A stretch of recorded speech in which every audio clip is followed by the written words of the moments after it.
got a bunch of guys about to turn blue. We're breathing again. Thanks a lot.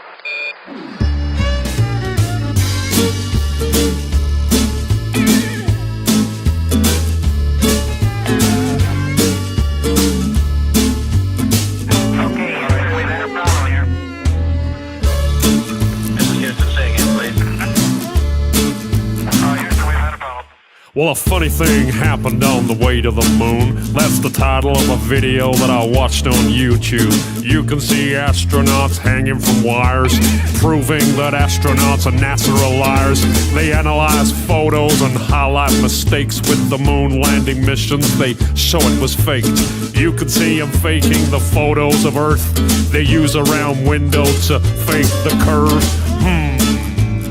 That's suspicious, don't you think? Yeah, listen up. I watched another documentary called Astronauts Gone Wild. Astronaut Buzz Aldrin gets a little riled.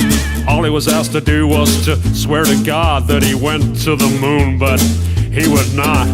He was faced with a moon landing denier. Had a chance to show that he ain't no liar, but Buzz decided to punch that dude just for asking him to swear if he went to the moon.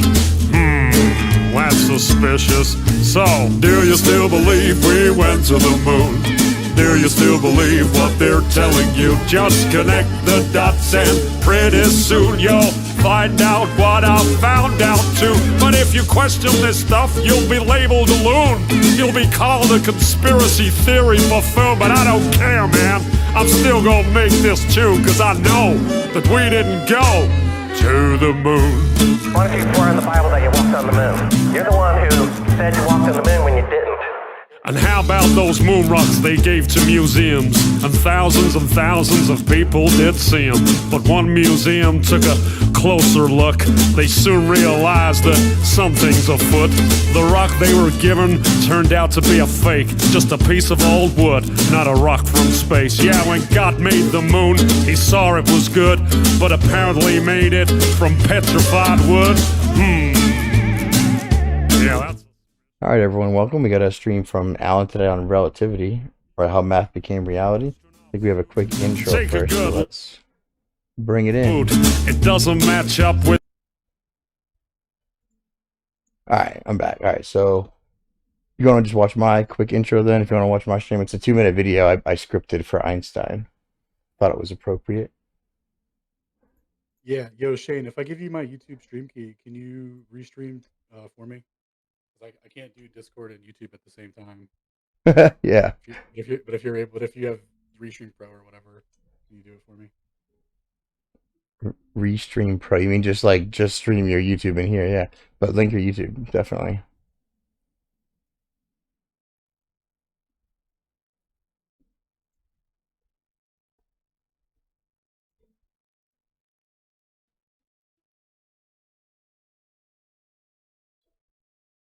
Do we good? About to send you the key. Hey, no pressure, Al. Oh, like that? No, I'm not gonna restream it like that, dude. I'm already streaming my stuff. Oh, okay. Okay, yeah. I thought you meant stream it in the Discord. I'm like, yeah, I can do that. Oh. Hey, Alan. Oh, wait. Could you do that? Yeah. Wouldn't that be easier? Better? You Yeah, just how do we do that? you just talk to your YouTube, and I'll put your YouTube in here. Hey, Alan, you got this. Okay. You got this, Alan. Thanks. So stop streaming on here. And then, but will there be, how bad will the delay be in here? I don't know. It's a good question. Yeah. We'll just do it live from here. All right. Just link your stuff. My stuff. Oh, you mean you're not gonna stream it? I got you. Yeah, right. All right. Oh yeah, I'll just take all the branding off, dude. Here, hold on. No, you're good. Brand it up, bro. It's your thing. I'm doing my own recording of it. Okay, cool. So I'll just upload it on my channel. But I want your intro on here, so play that live though. I was trying to take the branding off the video, and I forgot that I put it in the video. Okay, we're good. I'm ready. I was gonna say, what am I doing wrong? Because I've been looking forward to this one. All right, so there's a quick public service announcement from our boy Einstein to get us started, everyone.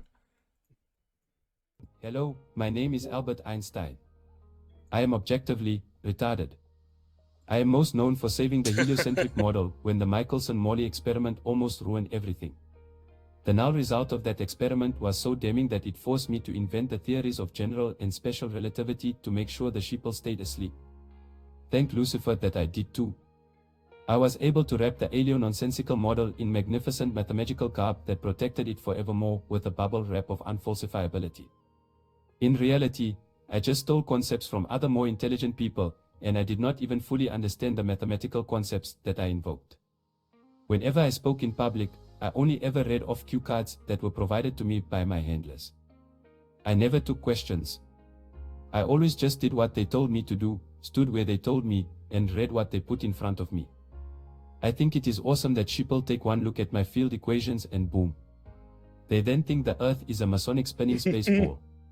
Just like magic. It does not matter that it was all mathematical nonsense that I specifically created to confuse, bewilder, and bedazzle the susceptible sheeple masses into accepting and defending the heliocentric model.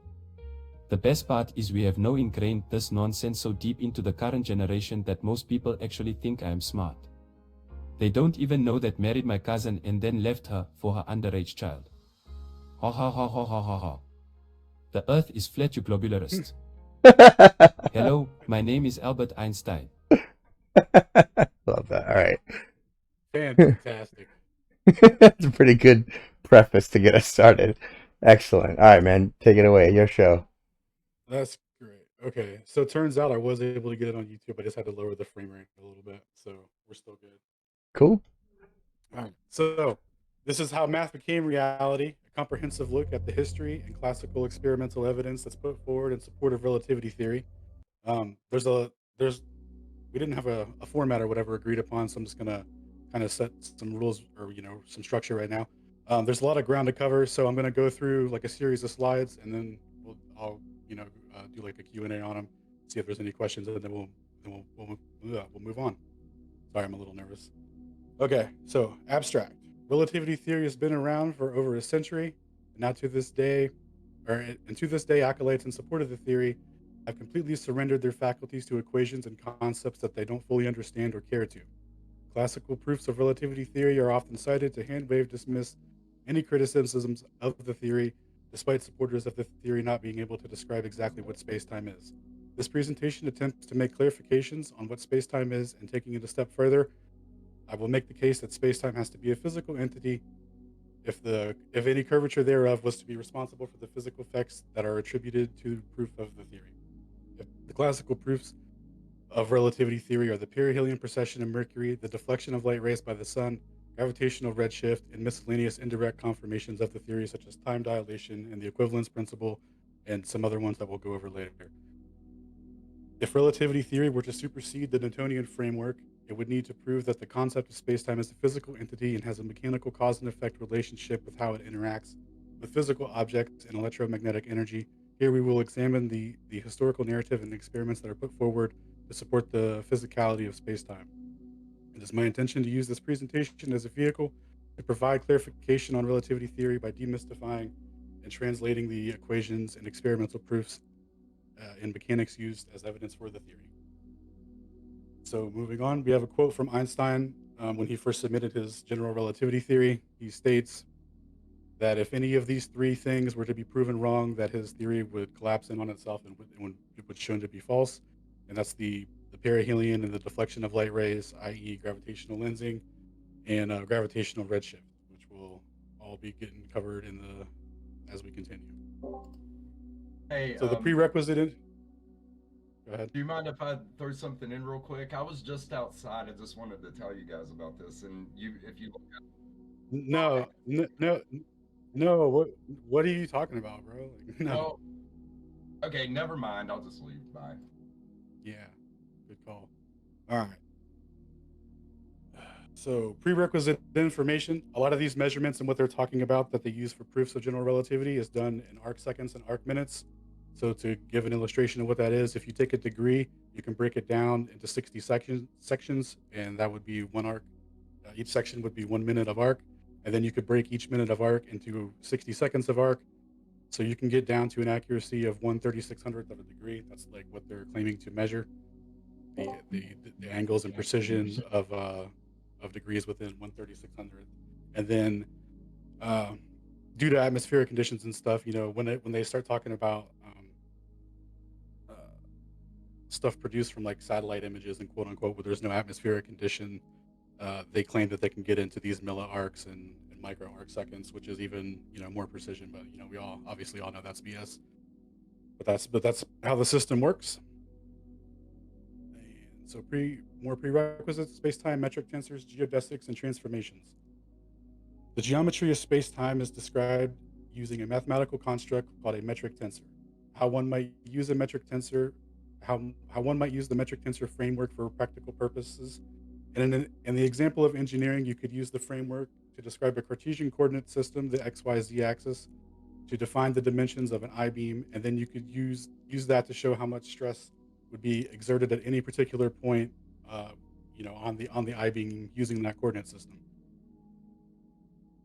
You can even use it to show a stress relationship between two different points within the I-beam. So that's basically what they do when they're talking about, gravitational warping and bending. They've basically came up with an XYZ coordinate system. Well, I'll just keep continuing anyway. Similarly, space-time metric tensors describe the geometry of space-time by adding t as the fourth axis to the XYZ coordinate system, XYZT. In relativity theory, the axis of the coordinate system can be bent, warped, distorted, or expanded, or even contracted. Objects in motion in relativity theory are described by the XYZ coordinate system, XYZT coordinate system, as traveling on geodesic paths, which they describe as just uniform straight lines. By adding the fourth dimension of time, the coordinate system can be described as giving like a fourth dimensional perspective to it. So it's, even though we see things moving like in a curve, that's just from our perspective. What they're saying is that everything is moving in a straight line, and it's just moving through the curvature of space-time, which is actually producing the curve, like the curved orbits and elliptical stuff that we see in the sky. They're saying like that's how they describe it in the mathematics, as straight lines that are just traveling along curvature of space-time. Since the XYZ curvature system is relative, the maximum speed of light in a vacuum is introduced as the constant that can be used to measure the distance of time within the space-time metric. In order for this system to describe reality, the speed of light must be shown to be the same in all reference frames. A quick note on reference frames: a reference frame is a way of describing relative motion between observers. It has been experimentally shown that C has variance to it. However, to mathematically demonstrate the presupposed axiom of C being constant, with which relativity is entirely built upon, equations known as the Lenz's transformation are used to express how the coordinate system is being stretched and contracted in such a way to explain the results of optical experiments using interferometry, such as Michelson-Morley, Sagnac, and others, which we'll get into later in the presentation. So there's the video here that we're not going to watch because we're going to be pressed for time, but it gives an excellent visualization on how this matrix right here can describe a coordinate system that defines an I-beam and how they do that. So it does have like practical application, but they've just got real theoretical with it, if you know what I mean. So this is the equation here for the Lorentz transformation. They basically apply this to any results and measurements they get, and that's how they make time and distance and length relative. They show the contraction with this by just transferring the reference frame to whatever relativity would quote unquote predict, and then they go, oh look, it's proof of relativity. Does that make sense so far? Cool, moving on. Here's some examples of space-time metrics and curvature tensors that they use. These are equations or solutions that are used to affect mass and energy on the space-time coordinate system, which is used to describe a type of distortion that's being experienced to explain the relative celestial phenomenon or hypothesis about it. Commonly used metric tensors: the Schwarzschild metric, used to describe space-time outside a spherically symmetrical, non-charged, non-rotating mass such as a black hole. It describes the curvature of space-time due to the mass of an object and due to the motion of a massless object traveling through the curvature of the big object. The Kerr metric used to describe space-time outside a spherically symmetrical charge rotating. It's basically the inverse of this. It just accounts for charge and mass and rotation and all that because that affects how much the gravitational field is influenced in space-time. So this is what they would use to describe two black holes rotating and coalescing and all that. And then this is the FRW metric. This is used to describe the large-scale structure of the universe and framework of cosmology. It assumes homogeneity and isotropy in the universe and describes the expansion of the universe as a function of time. This metric is used to calculate the evolution of the universe and the properties of celestial objects such as galaxies and clusters. So what they do is they assume that there's an even distribution of mass and energy so that they could make calculations and quote unquote predictions, just basically line up what their observations are to the blank slate framework that they have. So that's what they're doing with that. And these are curvature tensors. Curvature tensors are used to describe the curvature of space-time, which is related to the distribution of mass and energy in the universe. The Riemann curvature tensor and the Ricci curvature tensor are two commonly used curvature tensors. They can be used to determine the equations of motion of objects in a gravitational field and the distribution of energy and momentum in the space-time coordinate system. So by combining these and swapping them out, they can just kind of say whatever they want and describe anything they need to. So if they make assumptions about the universe, they can calculate it. More prerequisites: spectrographs and spectral shifts. A spectrograph is a scientific instrument used to analyze the spectral shift in light emitted by a source such as a star by separating it into its individual colors or wavelengths. This is done by directing the light through a diffraction grating or a prism, which splits the light into its component colors. Refracts the light into different angles based on its wavelength. In the past, photographic plates were commonly used according to the resulting spectrum. By analyzing spectrum shift, you can determine energy and frequency in the wavelength of light, which can provide energy about what happens to light during its journey. For example, light traveling through a gravitational field is expected to lose energy, causing a frequency shift in wavelength, decreasing or shift in wavelength, which decreases, resulting in a spectrum shift known as gravitational redshift. This is different from velocity shift or Doppler shift, which can be demonstrated by an observer whether the light is blue shifted or red shifted, depending on the source of moving towards the observer or away from him. General relativity attempts to distinguish redshift due to velocity shift, which is caused by relative motion, or distinguish from gravitational redshift from velocity shift, which is caused by relative motion. The redshift caused by relativistic conditions, such as traveling through a gravitational field, such as space-time curvature. In the case of gravitational redshift, light traveling through a gravity field loses energy, which results in decreasing in frequency and wavelength, or an increase in wavelength, resulting in the redshift of light. The spectral shift phenomenon after presupposed corrections are made and the correct transformations are applied, relativistic results can be extrapolated from experiment and then attributed to the theory. So this is what happens. They got a telescope, they're looking at starlight, it goes through, hits a prism, and then the wavelengths hit a photographic plate, and then they compare that to the color spectrum, and they're just extrapolating the information from that. This video we are going to watch real quick. It's a 3-minute video, I think, and it explains Doppler effect and how waves work and relative motion and all that. So this will give us a nice foundation moving forward, because a lot of relativity hinges on this stuff. Basically all of it.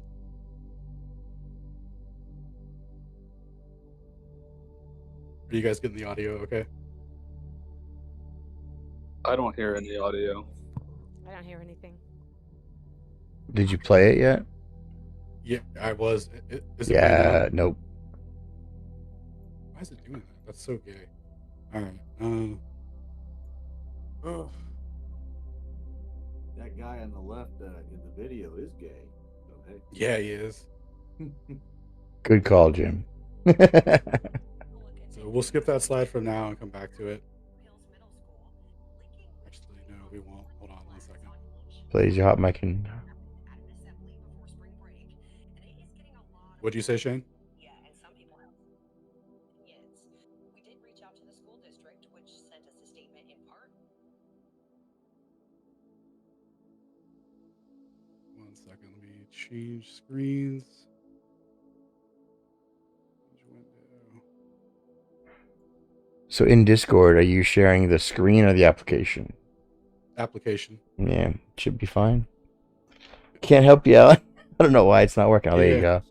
Yeah. There you go. That works. Is this good? Okay. Yes. You guys hear it? But put it up. It's the apparent change in the frequency of a wave caused by relative motion between the source of the wave and the observer. You gotta put the volume up a little bit. Oh, You my had- bad. yeah, you have your YouTube low. There you go. Good to go. Fact is perhaps best explained visually. So here's a thing that is emitting waves. It could be a fire truck emitting sound, it could be a star emitting light, it could be a duck creating ripples on a pond. Those are all waves, and they all look something like this. We see the Doppler effect happening when the thing that is emitting waves moves. In the direction it's moving, the wavefronts bunch up, and behind it they spread out. If our object is moving towards a stationary observer, these bunched up waves are observed at a high frequency, and if the object is moving away from a stationary observer, the waves are observed at a lower frequency. So that is the Doppler effect, the apparent change in the frequency of a wave caused by relative motion between the source of the wave and the observer. It makes sense, but it gets interesting when you consider some of its applications. So let's say you are standing in the middle of a road. That's you, and a car drives past you very fast. As it does so, it honks its horn, because you're standing in the middle of the road. The horn to you might sound something like this. So it starts at a high pitch and moves to a lower pitch, even though from the driver's perspective, the horn is playing the same pitch the entire time. So what's going on? As the vehicle's coming towards you, the sound waves that it's emitting bunch up, and so are delivered to you at a higher frequency, which you interpret as a higher pitch, because the frequency of sound waves is pitch. And then when the vehicle passes you and is moving away from you, the sound waves spread out, and so you hear them at a lower frequency, a lower pitch. So that's how the Doppler effect works with sound. It also affects another kind of wave, light. So let's say you look out your observatory and you see a star. Just like the car's sound waves, if the star is moving towards you, even just a little bit, the light waves that it emits will be bunched up, meaning that you see the light at a higher frequency than it actually is. Frequency in sound is pitch, so what does it mean for light? Well, if we look at our handy pocket electromagnetic spectrum chart, a small change in frequency for visible light will change its color. Higher frequency light waves means bluer light, and lower frequency light waves mean redder light. This is called redshift, and it may possibly be among the weirdest and coolest things of all time. Stars, or anything that you can see, change color depending on their relative motion to you. Of course, you can't see this minute difference with your eyes, but astronomers with the right equipment can use this to away or towards Earth. As it turns out, almost everything we can see in the universe is moving away from us very quickly, which is both an important piece of evidence for the Big Bang and an indication that the Earth might get very lonely in the distant future. Thanks for watching this video. Let me know if you got something out of it. Bye.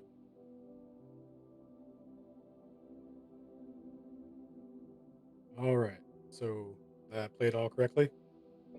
Yeah, but you kind of stuttered a bit. Maybe if you switch your sharing quality down a notch because you're at 2K. Yeah, I did. I just realized that. Oh, you did 1080. Okay, cool. Yeah, so basically, waves coming at you are at a high frequency, which produces blue shift, and waves moving away from you produce redshift. They decrease in frequency. That's basically what the TLDR on that video was, but it just gave some really nice visuals to it. Highly recommend checking it out. I'll link it later, but we'll continue on. So we're almost done with the prerequisites, and then we can get on to the gravy, I promise. So we're not refuting any of that, right? We're saying that that's an example of something that's a measurable effect, right? The Doppler shift. Doppler effect. The Doppler So effect, yeah, and then how they were tying in, the redshift and stuff. That's just the mainstream explanation of what they're doing, how they're going about using redshift to prove relativity theory. It's just giving them like the background history on what it is. right, but like I've heard car horns sound exactly like that, so that seems to match reality to me. So I'm not going to refute that whole thing, right? Oh yeah. Okay. That's just this is just going through the how it works. Gotcha. So prerequisites: standard observational conditions when using a telescope. Viewed at a high power from the bottom of our ocean of air, a star is a living thing. It jumps, quivers, and ripples tirelessly or swells into a ball of steady fuzz. Rare is the night at most sites where any telescope, no matter how large its aperture or perfect its optics, can resolve details finer than 1 arc second. More typically, at ordinary locations, is the 2 to 3 arc second seeing or worse. That's from McRoberts, 1995, from a magazine called Sky and Telescope magazine. Just kind of giving you some perspective on these measurements that they say they take. So remember, dude saying that. Sorry, go ahead. Can you measure the Doppler effect without a stationary position? Yes. Police do it all the time. So I guess that's based on relativity math. Is that what you're going to tell me? No. Okay, well, tell me how you come up with Doppler effect without using a stationary point of reference. Yeah, because that, again, it requires specific points. You just account for your motion. Like, that's how police radar works when they do the.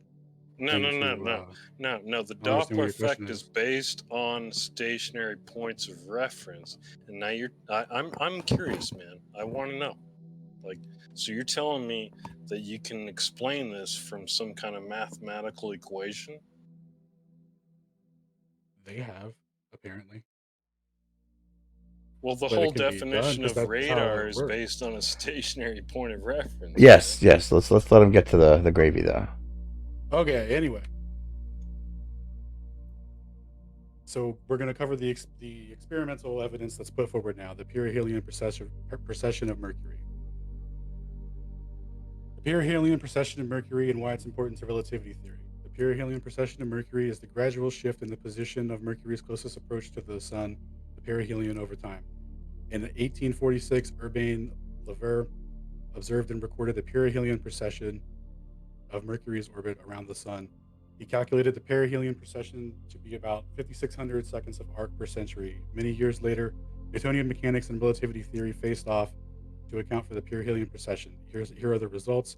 The claimed actual observed amount, 5,600 arc seconds per century. So if you remember back how the arc seconds work, that would be about 1.5 degrees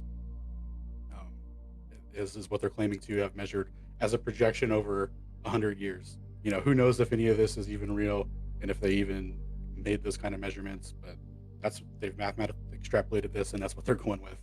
So Newtonian had to explain this with his mechanics, and he basically added up all the gravitational forces of the other planets and kind of explained it as like a tug of war going on with the Sun. And the closest he could come up with his using his figures was 5,557 seconds of arc, and then relativity predicted 5,600 dead even. So Newtonian mechanics was off by 43 seconds of arc seconds per century, while relativity theory, using a modified Schwarzschild metric, Einstein was able to match match Einstein's observed, or whatever, match the observed 5,600 results. Getting people to accept this calculation as proof of general relativity was crucial. It redefines gravity as space-time curvature and gives the appearance of physical solutions using mathematical constants. Implication: no prediction of general relativity. This is not a prediction of general relativity. This is a post-diction. All right. So to give a visualization of what they're saying, say this is the equator of the Sun, and Mercury, would supposedly orbit around this every year without fluctuating at all. They're saying that they measured this slight fluctuation down to fractions of a degree, right? So like down to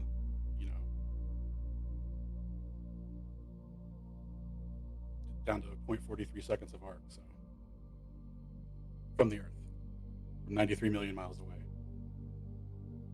Other theories and explanations for the precession of Mercury and the man who solved it first. So this problem was actually solved 17 years before Einstein came up with it by a physicist named Paul Gerber, who attempted to use Newtonian mechanics in classical wave theory to propose an equation that describes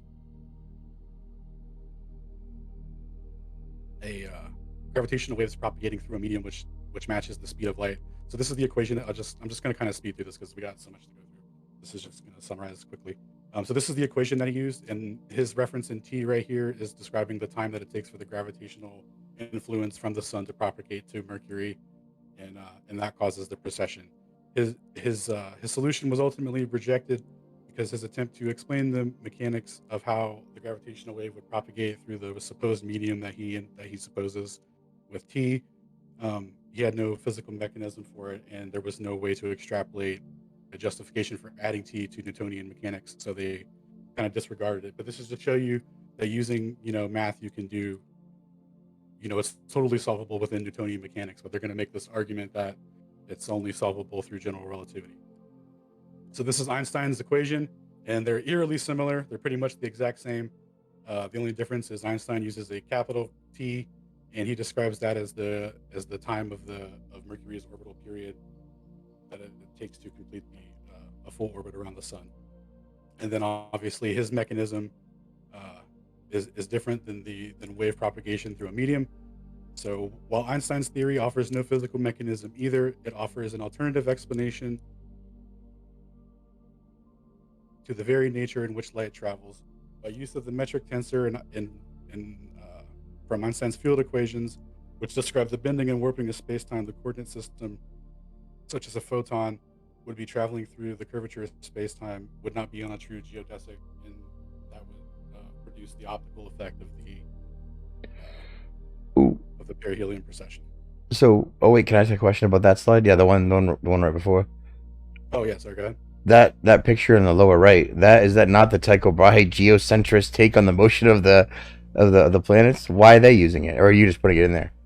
No, I just put it in there for gravitational effects. So some of these are unrelated to what it is. Oh, I just wanted something cool to look at, and like this picture is awesome. Yeah, it definitely describes what he's talking about way better than Einstein did, anyway. Yeah, shout out to your boy Tycho Brahe. He gets it. So Paul Gerber continued, it should be especially noted that Gerber's equations were mathematically sound. The criticisms of his explanation come from the fact that he didn't have a physical mechanism for the propagation of gravitational waves through his supposed medium, or a principled theory as to how the corrections were to be derived from Newton's framework of interpretation. On these grounds alone, even though the math worked out, his solutions were rejected. So this guy isn't allowed to swap out tensors and invent new things, but the Einsteinian framework has it built in where all these things are interchangeable as long as they agree to play within the space-time framework. That's why they have this blank slate that they can go with, and that's why they can describe all these crazy things using different equations and transformations and stuff. It has no physical meaning to it, but they act like it does through claiming experimental evidence and stuff, which we're going to go over and show that none of that's true, and they don't have a physical mechanism for anything. So with protections like that, Einstein's theory of relativity can't lose. So this is what the Schwarzschild metric looks like. It starts out describing the geometry of space.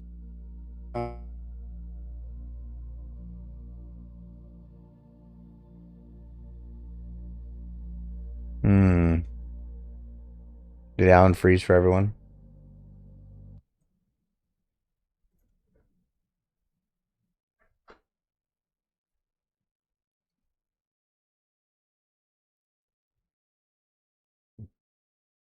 Basically, the Schwarzschild metric is an equation that assumes the ideal conditions for calculating gravitational effects on massless objects whose rotation charge potential and overall shape are all disregarded, as they would change the results of the curvature of spacetime. In short, the Schwarzschild metric is a fancy way of saying there's no solution for the three-body problem. It's just a way to impose the ideal conditions on optical phenomenon, and to calculate and to say that it's attributed to a gravitational field and all these hypothetical effects. So math is a language, and with any language you can tell a story. The Schwarzschild metric is a story, and the radial coordinate is a way of describing the position of an object in the terms of space-time. Okay. All right. So the conclusion to the Mercury perihelion precession. Theories and solutions derived from the principles often do not match observed reality. and the math used by Einstein has been criticized as being manipulated to produce the desired results to fit the experimental There you outcome. go. There you go. Now you're getting up there. Now you get. All right, please stop doing that. Other competing theories that exhibit the same issue are dismissed. While Einstein's solutions are not held to the same standard, modern physics and cosmology allow for changes to be justified by simply stating that space-time behaves differently under certain conditions and expressing that assertion mathematically. However, space-time is not a physical object that can be measured, so we cannot trust the mathematical description and the presupposed behavior under certain conditions imposed or under the imposed conditions, even if the theory cannot be physically confirmed. The other possible explanations for the whatever it's called, the perihelion precession of Mercury, a perturbation caused by other planets, which that's what Newton tried to say. But you can still adjust the math to make that work. They just act like they can't. Gravitational effects of the sun's oblateness. So this is something that that they're kind of talking about now, because the Schwarzschild metric describes the sun as a perfect symmetrical sphere, but in reality or whatever, they say the sun is oblate, similar to how they say the Earth's oblate. It's flat at the poles and wider at the equator. So they're saying that the oblateness gives gravitational anomalies that account for the precession, the alleged precession of 1.5 degrees over a century. And they also were trying to say that, yeah, this is a funny story. So they also were they theorized that there was another undetected planet called Planet Vulcan, and they were actually ready to roll out the whole Vulcan story. And they sent a guy from the Royal Society to interview a guy that supposedly seen this planet Vulcan that confirmed the gravitational interference of Mercury. And they were all ready to roll it out and published, works on it and announced it. And people were saying, "Oh yeah, dude, I saw a Vulcan too. I saw it last night." I linked the video to a guy named Vat City on YouTube who does an excellent presentation on this. It's a really interesting and funny story because they were just gonna go with anything to kind of explain this and maintain their grip on everything, and they just kind of shove this under the rug and act like Einstein. Like I think if you Google Einstein the planet killer or whatever, like the story will come up and make it seem like Einstein's a hero and that he destroyed a planet. It's pretty funny. And the ether drag, which we're not gonna get into. All right. So the deflection of light rays. So to recap real quick, general relativity didn't prove anything here so far, right? They've just kind of mathematically finessed the theory to fit these supposed observations while suppressing any narrative that any other theory can explain it using math. And they act like Einstein just saved them from this terrible perihelion precession problem that they were having. So continuing on, the next proof of general relativity was the deflection of light rays, aka gravitational lensing. Gravitational lensing. Was there any questions or anything for anything like how that worked? Or is everyone good? They mathemagicked themselves from preconditions to an outcome, so they made no predictions, right? They've just observed what will happen. They've really patted themselves on the back in the way that they control the narrative and tell the story. Like when Professor Parks was on here, for example, good guy and everything, but he was literally like, they just start off by going, the perihelion precession was predicted by, like, they just go through this whole thing, and it's not true at all. Well, Alan, I don't want to freak you out, but Professor Parks is chilling with us. He's here right now in case that changes your no, it doesn't. Okay, cool. I'm glad he's here because they all do it. That guy Blitz was doing it during the debate with Austin. Yep. 2 weeks ago. They just start firing it off as if it's like this cold hard fact that can't be disputed. And even within the own paradigm, the official narrative stuff doesn't work on it. It's not true at all. Well, we'll talk about it towards the end, Rob. But you were starting to go into it, and I started talking to you about this. Nice. But yeah. So the deflection of light rays by gravitational lensing. Newtonian physics and Einstein's relativity theory make different predictions for the deflection of light rays. Einstein's relativity theory. Yeah, my bad. I don't mean to misrepresent you, because like I did cut you off in the middle of when you were talking, but you were literally saying you were going through the script of Eddington, proving relativity theory in these predictions. So But if that, anyway, we'll continue on later. Sorry about that. And I don't mean to misrepresent you. Newtonian physics and Einstein's relativity theory make different predictions for the deflection of light rays. Einstein's theory of general relativity predicted that light would be deflected by a gravitational field due to the curvature of space-time caused by mass and energy. Newtonian physics predicted that light would bend by half as much predicted by relativity theory and by a different mechanism. In Newtonian mechanics, gravity is considered a force, which in the traditional sense is described as a mechanical attraction between masses, mass attracting mass. Newton thought gravity would act on the light as if it was a particle. In Einstein's relativity theory, gravity is not considered a force in the traditional sense, and it is rather the curvature of space-time caused by mass and energy. Differential equations called metric tensors used in general relativity provide geometric interpretations of gravity in which the presence of matter and/or energy cause the curvature of space-time that dictates the motion of a gravitational field. Einstein's concept of curvature in space-time used Newtonian mechanics, or Newton's mechanical attraction force, as the dominant explanation of gravity for celestial phenomena. It should be noted that no one has ever seen gravitational lensing or an Einstein ring with their own eyes. It is the only evidence for gravitational lensing is imagery that comes from computer-processed imaging, such as the James Webb Telescope and the Hubble Telescope, etc. So moving on to the observational evidence that's put forward. This is Arthur Eddington and his expedition to prove relativity theory by way of gravitational lensing. On May 29, 1919, British astronomer Arthur Eddington led an expedition to the island of Principe off the west coast of Africa during the total solar eclipse. The purpose of the expedition was to determine the accuracy of three theories regarding gravitational influence on starlight causing the displacement of the predicted amount. The theories were no gravitational influence, or no influence from gravity, an effect in accordance with Newtonian law of 87 seconds of arc, or 0.87 seconds of arc, or one that agreed with general relativity, which predicted 1.75 seconds of arc. The expedition aimed to distinguish between these possibilities. The data he had collected on that day would be used just 7 months later to solidify the direction of physics and cosmology for the next 100 years. Arthur Eddington's data. Unfavorable weather conditions rendered almost all of his photographs worthless. As time went on from his initial discovery, Eddington's story changes to bolster his conviction and the evidence or lack thereof. Eddington wrote Fowler in 1919 before returning from his expedition. June 3, 1919. The cloudy weather upset my plans, and I had to treat the measurements in a different way from what I had intended.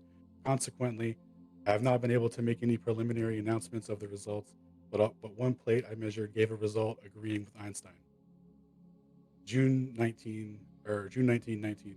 I secured 16 photographs, but only was the sky clear enough to show any stars on them. I only got between 3 and 5 images, and as the sky was generally only clear on one part of the plate at a time, the stars secured on the plates were badly distributed. However, one plate has some evidence of deflection in the Einsteinian sense, but the plate errors have yet to be fully determined. The results are and then later on in his life, he states, the results of the plate gave a definite displacement in good accordance with the Einstein theory and disagreeing with Newtonian's predictions. Although the material was very meager compared to what we had hoped for, the writer, who must be admitted was not altogether unbiased, believing it to be convincing. And then later on in his memoirs, or was autobiography or whatever, or regular biography. In later years, Eddington referred to his findings on May 1919 as the greatest moment of his life. So he just kind of flip-flopped as time went on, and basically, to give a quick rundown, him and his boy Cromlin set out on 2 different spots. Eddington went to Africa, Cromlin went to somewhere in Brazil, and all of Cromlin's data was dismissed due to quote-unquote temperature errors. But basically, it's kind of stated that all his observations gave, in accordance with Newtonian predictions. So all of those were discarded, and then the only two plates out of the 16 that Eddington took are used as evidence to support the gravitational, the displacement of starlight by the gravitational influence of the sun. So Eddington data continued throughout different stages of his life. Just kind of covered that. Yeah, so he went as far as to backtrack the story about the poor distribution, later claiming in a paper published by Dysons and others in 1920 that the 5 stars shown on the 2 plates from principle include almost all the essential stars, and even further suggest that the cloudiness may have been beneficial from preventing overexposure from the brightest stars.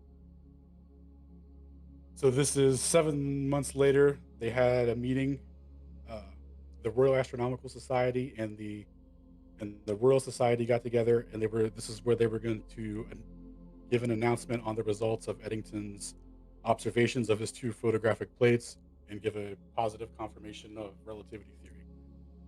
The controversy and accuracy and merit of the data collected is a common, mainstream point of contention in the story. However, there is a more subtle conversation being had over an entirely different aspect of the data that proves devastating to the narrative that the 1919 eclipses support relativity theory. Using the observatory volume 42 in these pages, we're going to go over the transcripts of this meeting and see how they talked about the data and how they moved forward with accepting this as proof of relativity theory. So, Sir Joseph Thomson, president of the Royal Society. It is difficult for the audience to fully weigh the meaning of the figures that have been put before us, but the Astronomer Royal and Professor Eddington have studied the material carefully, and they regard the evidence as decisively in favor of the larger value for the displacement. He further says, if the theory is right, it makes us take an entirely new view of gravitation. If it is sustained that Einstein's reasoning holds good and it has survived 2 severe tests, then this is the result of the highest achievement of human thought. The weak point in the theory is the great difficulty in expressing it. It would seem that no one can understand the new law of gravitation without a thorough knowledge of the theory of invariance and without knowledge of the calculus of variation. One other point of interest arises from this discussion: light deflected in passing near large bodies of matter. This involves alterations in the electric and magnetic field. This again implies the existence of an electric and magnetic force outside of matter, forces at present unknown, although some idea of their nature may be gotten from the results of this expedition. So right off the bat, the president's given a positive confirmation of the data, hasn't even talked about, how there was 36 slides taken, only 2. There was a bunch of problems with it. They actually didn't even, the reference slides they couldn't even use. They had to use a different set that were taken like a year prior, using different materials too. So they had to, make corrections and adjustments to even account for that stuff. And it just so happened to work out in favor of relativity according to their mathematics, as Shane stated. And this is Arthur Eddington at the meeting. We know that the momentum is carried along the path of a beam of light. Gravity in acting creates momentum in a different direction of the path of light as to cause it to bend. For the half effect, we assume gravity obeys the laws of Newton. For the full effect, which has been obtained, we must assume that gravity obeys the new laws of Einstein. This is the most important and crucial test between Newton's theory and the newly proposed laws of Einstein's laws already indicate a perturbation causing the orbit of Mercury to resolve. That confirms it for the relatively small velocities. Going to the limit where the speed is that of light, the perturbation is increased in such a way as to double the curvature of the expected path, and that has now been confirmed. This theory may be taken as proven Einstein's law rather than his theory. It is not affected by the failure to detect displacement of the Fraunhofer lines in the sun. If the latter failure is confirmed, it will have no effect on Einstein's law of gravitation, but it will affect the views on how gravitation was arrived at, or on how the laws were arrived at. The law is right, though the fundamental ideas underlying it may yet be questioned. One further point must be touched upon. Are we to attribute the displacement of the gravity? Are we to attribute the displacement to the gravity field of the sun, and not to refracting matter around the sun? The refractive index required to produce the results at a distance of 15 arc minutes from the sun would be that given by the gaseous pressure of 1/60 to 1/200 of an atmosphere. This is too great of a density considering the depth of light. So what he's saying here is basically his data only shows displacement around the solar limb of the sun. So right here where there's an expected, plasma medium and all that, and they're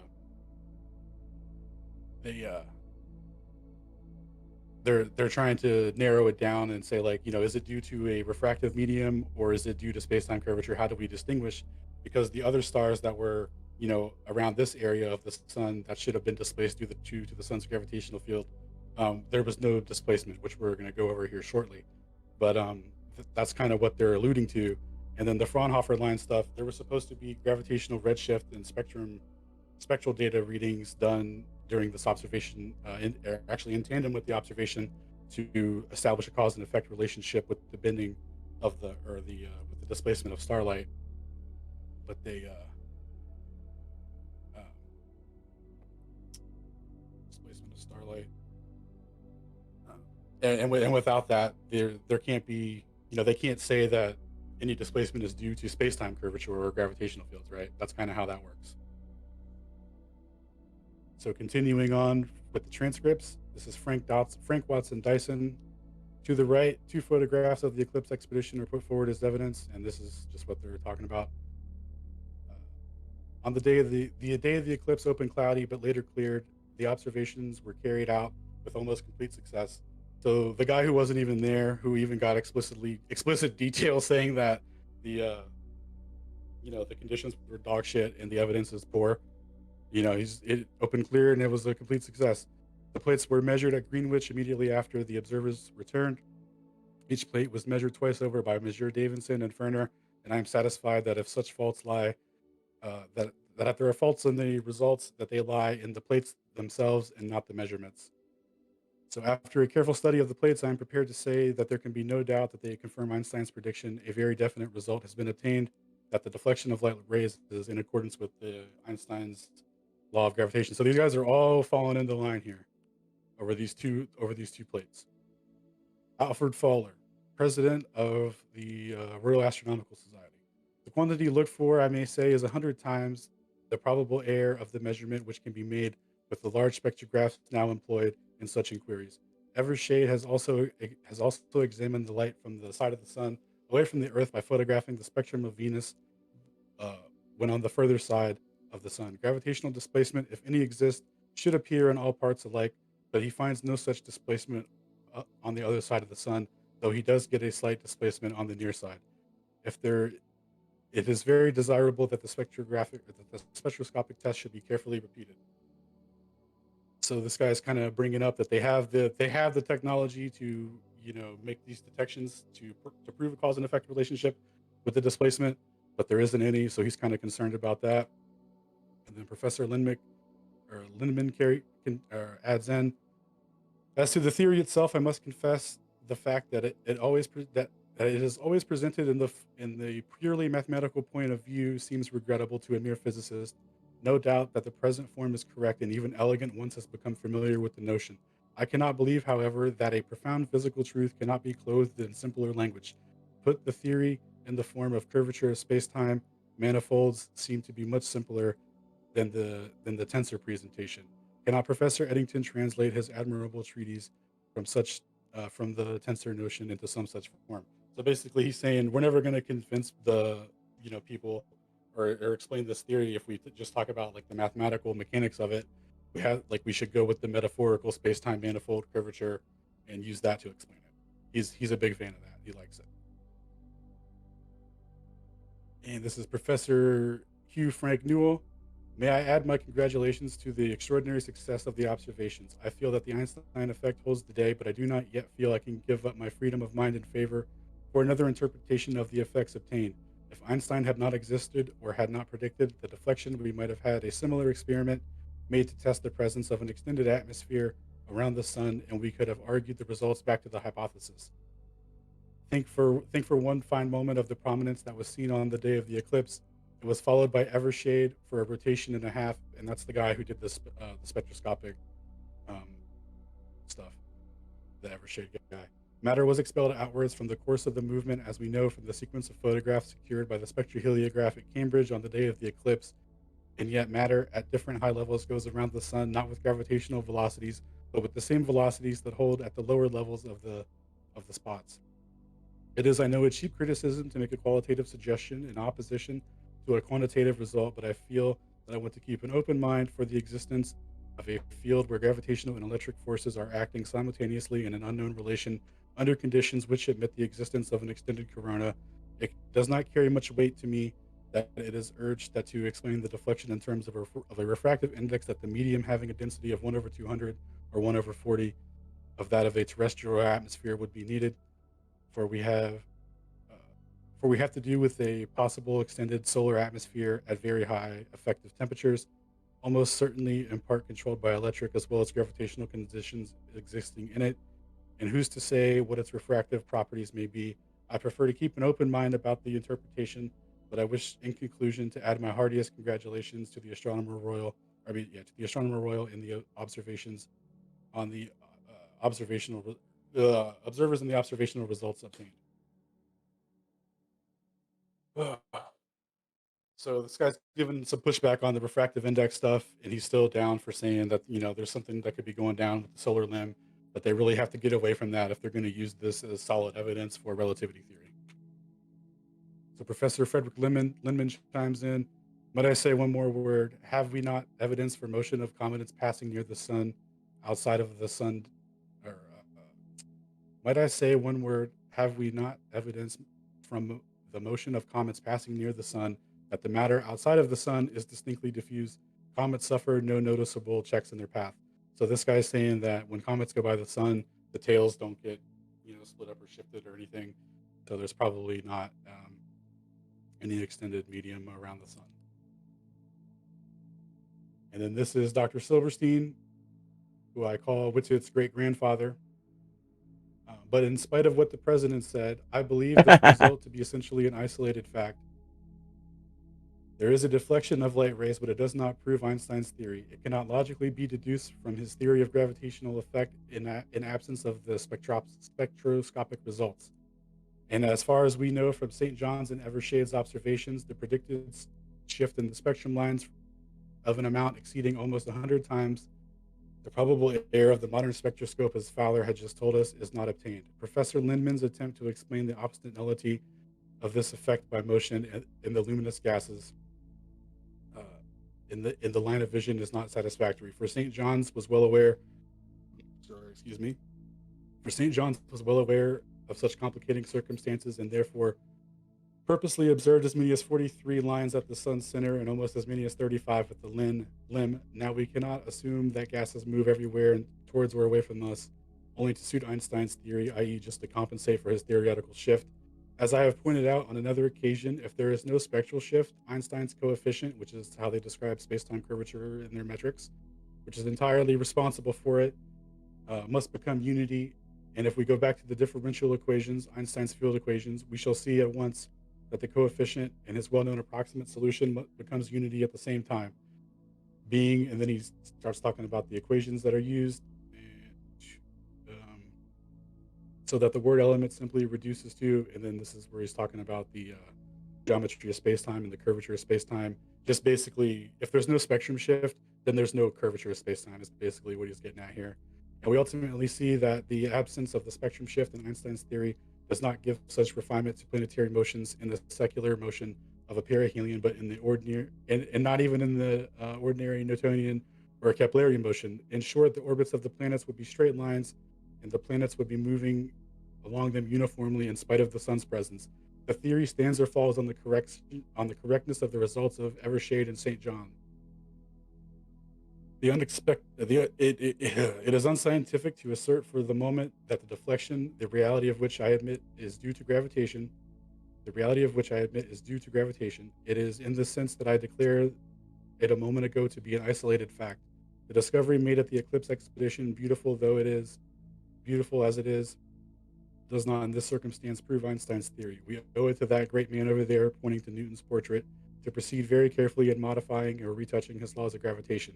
This is by no means defending blind conservatism. The spectral shift required is 100 times, but certainly not less than 40 to 50 times the error of modern measurement. The solar spectrum can even in this country be observed many times a year, and the matter can thus be decided without having to wait years or years or centuries for another equally advantageous eclipse. If the spectrum shift remains unproven, the whole theory collapses, and the phenomenon just observed by astronomers is a fact awaiting to be accounted for in a different way. So just to recap, if there's no spectral shift, there's no space-time curvature, and the equations used to describe, the perihelion precession and any quote-unquote star displacement can't be, don't have any physical relationship with reality. Basically, is what he's saying. It's just all for fun and a role play. And to go over the significance of that conversation again, so regarding Doppler shift, i.e., the medium of air, oxygen, and water molecules vibrating facilitates the energy transfer necessary. Let me start over. Regarding the Doppler shift, the medium of air, i.e., oxygen and water molecules vibrating, facilitates the energy transfer necessary to produce the high pitch to low pitch for relative motion Doppler shift in sound waves. Sound waves are produced by the disturbance of a background medium, which causes the particles within the medium to vibrate and transfer energy to one another. In essence, all waves are varying frequencies of vibrations in their respective mediums. Relativity theory asserts that no energy transfer is necessary to cause redshift. Instead, it proposes that the observed redshift is due to the result of the photon's frequency stretching due to gravitational effects as it travels along the curvature of spacetime.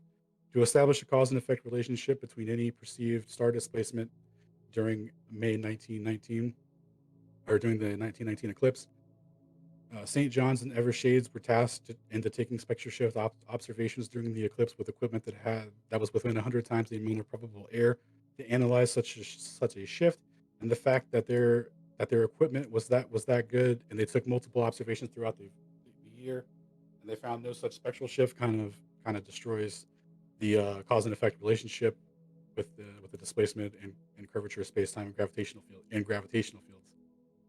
They never found any. Yeah, okay, I just said that. Later, we will cover the supplemental experiments that are put forward to reify relativity theory.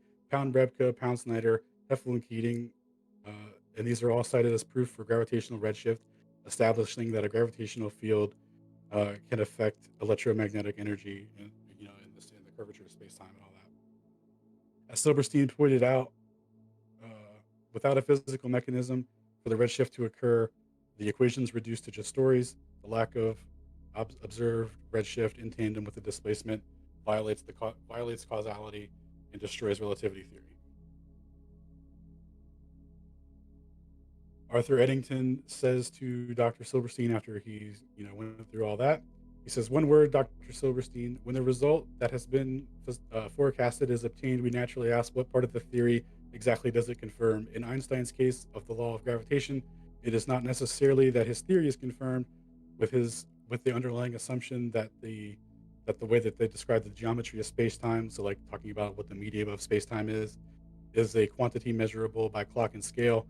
There still remains the question of what that intermediary is, which must be tested by the Fraunhofer lines." So, and that's what we were just talking about. So like dude was saying, they can just use the Venus, going by the sun and seeing if that has any redshift, and it doesn't. So they, and if there was any gravitational redshift due to the sun, like, it would be, you would see it and that kind of stuff. So we'll continue on. So this is November 7th. This is the following day after this big meeting where they produced some really weak evidence and concluded that it was a really strong positive confirmation of the prediction. November 7th, 1919, even though the evidence presented the previous day at the joint eclipse meeting held by the Royal Society and the Royal Astronomical Society was of poor accuracy and presented no accompanying spectrum shift observations to confirm the curvature of space-time as the physical mechanism to cause the star displacement. It was announced by Sir Joseph Thomson, president of the Royal Society, stating that the expedition was a success for Arthur Eddington, and that he had proved Einstein's theory of general relativity. By the time Einstein woke up, he was catapulted into stardom and overnight celebrity. British media and U.S. media spreading word of how his theory was confirmed, and the laws of gravitation now obey Einstein's space-time curvature. This is H. von Kubler from Vistas in Astronomy, 1960. It should be noted that the deflection predicted by Einstein in 1916 was very small, being about 1.7 seconds of arc for a ray of light at the edge of the sun, and inversely proportional to the radial distance of the center of the sun. Since no star from which the measurements were made during the 1919 eclipse were within 2 solar radii of the center, the largest deflection that would have occurred, according to the theory, would have been less than 0.8 seconds of arc, which for the 343 centimeter focal length of the telescope used by Eddington would have corresponded to about 0.01 millimeters, or 0.000393708 inches on the photographic plate. So even without the spectra data, it's too poor to make any positive confirmations, and even the equipment they were using, it wouldn't even translate to being able to extrapolate the 1.7 seconds of arc from the photographic plates, according to this guy. So this is Dennis Sima in Einstein, the Man and His Achievements, a book that he wrote. The first attempt to test Einstein's prediction was made by a British expedition led by Sir Arthur Eddington just at the start of the Great War. At that time, it was a very striking thing that a group of British astronomers would attempt to test a theory proposed by a German. The results of the test were acclaimed as a triumph of Einstein, and his worldwide fame dates back to that event. Ironically, though, attempts made at later eclipses suggest that Eddington underestimated certain difficulties inherent or uncertainties inherent in such a difficult observation, and even today, Einstein's prediction has not been tested with the precision one would like. So this is in the 60s now, where they've kind of repeated these experiments and tried to see what they could get, and the only displacement they ever get is near the solar limb of the sun. They never get any of that big gravitational lensing, that you would expect, or even like a slight fluctuation. It's literally only in that area where there's a medium, This is John Maddox, the editor of Nature magazine. Historically, the dramatic proof that Einstein was on the right track with his general theory of relativity came in 1919, when Eddington and his associate Crommelin took themselves to the Western Pacific to track the total eclipse of the sun for that year. They were bent on measuring the predicted deflection of light from distant stars at the limb of the sun. As the world knows from the prediction was confirmed within the limits of accuracy of the observation to general applause. Einstein became a celebrity overnight. What is not so well remembered is that the measurements on 1919 were not particularly accurate. The standard error for the measurements was roughly 30%, while the displacement on the images for different stars in the field near the eclipse ranged from half to twice as half of the deflection that Einstein had predicted. So the deflection rates were actually more in line with Newtonian predictions, but they just go ahead and say that Einstein went ahead, banged that out, nailed it, slam dunk for relativity. Later eclipse measurements have not been much better, largely because the difficulties in making accurate observations and the ad hoc observatories that have to be established to facilitate the conditions necessary to even make an accurate observation like that. So this is Edward Dowdy, who passed away a couple years ago. But shout out to this guy. He wrote a bunch of papers going over the deflection of starlight during eclipses, and he went over the Eddington data specifically. There's a video here that you can reference where he was on Sky Scholar and kind of presented the information from one of his papers. But basically, what he found is that the deflection only happens right here at the solar limb. There's no deflection at all, and there should be, the sun's gravitational field doesn't stop here at the solar limb. So using a different interpretational framework, he's a plasma cosmology guy, I believe, and using a different equation, he basically said that light passing through the plasma medium of the solar limb is what is causing the displacement. And he points out that there's no displacement in any of these. So for those people that require a replacement theory, there you go. Um, and this is just a further illustration.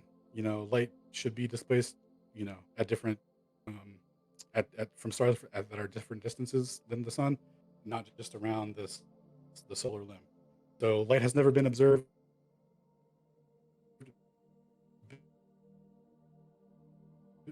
Other thing has not been observed further from the sun, even though gravity should still be bending the rays of light according to general relativity theory, albeit less strongly.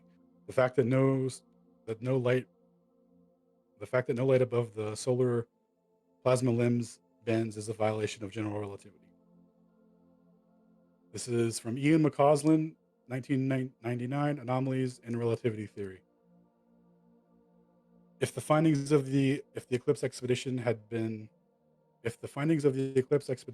announced as being inconclusive instead of decisive in 1919, general relativity would have had to compete with other possible theories such as Gerber's to explain certain astronomical phenomenon. And a better theory might have emerged. In this author's opinion, the confident announcement in the decisive manner of Einstein, the decisive confirmation of Einstein's theory at the joint eclipse meeting was not a triumph in science as it is often portrayed, but it is one of the most unfortunate events in the history of the 20th century. So, what would cause a man to say such a cruel thing about such a brilliant man? Maybe he went through and found out that, this is all based on a bunch of jibber jabber. So to recap, lack of actual evidence. There could be some refraction to explain the deflection. There's no deflection further from the sun than the limb. There's tons of air. If they want to say that the Cromlin observations couldn't be used due to, the temperature changing and that like contracting the plates and making the results inaccurate. I mean, you could say the same thing about Eddington's, and also his data actually gives more agreement with the Newtonian predictions. So by all accounts, so far Einstein hasn't predicted either of the two things that he says that his whole entire theory would collapse upon if it didn't match. Reality. So conclusions: we often hear math is reality, despite being able to produce numerous instances to falsify that claim. It is the cornerstone of the relativistic belief system. The mathematical concepts that make up general relativity, Einstein tensors, space-time curvature, were falsely claimed to have physicality to them. Although there is no physical space-time fabric, any bending thereof is conceptual, and the evidence put forward requires it to be, in fact, a physical entity. While there were other possible explanations to the phenomenon, only one was given a stamp of approval, and was seemingly rolled out overnight. We were told fantastical stories about the bending and warping of the fabric of space-time and how space-time can become distorted and collapse in on itself, creating an infinite curvature from which nothing can escape, not even light. It produces no spectrum shift in starlight or from Venus when near the sun. The lack of the spectrograph data is the real smoking gun here. Space-time will later be proven to be a physical entity by the Pound-Repka and Pound-Snyder experiment in LIGO in place of the missing data, but we'll get to that later on in the presentation. The issues proving that space-time curvature is a physical entity will become more obvious. So before we move on, does anyone have any questions? I hope it's just my personal opinion. I hope people, there's 19 people in here, I hope they really appreciate this information. I hope they watch it again and again and pass it on to their friends, because this actually changed my life as far as how I look at things. And so Alan should be congratulated because he came up with this on his own. That's a hell of an endorsement, Jim, but I didn't come up with this on my own, really. I just kind of found out all this stuff and kind of had it together, standing on the shoulder of giants, as they say. So, but I appreciate the endorsement and confidence, bro. My bad for interrupting too. I thought it was an open forum, so my bad, dude. But that was a great presentation, man. I appreciate it. Thank you. Oh yeah, you're good, man. I wanted to get through because it's a lot to go through. We still got another 40 or so slides. I concur. Excellent information. I've been talking in the chat, and I'm going to go back and watch all of this. This is excellent. Thank you so much for putting this together. Rock on, Alan. Thanks.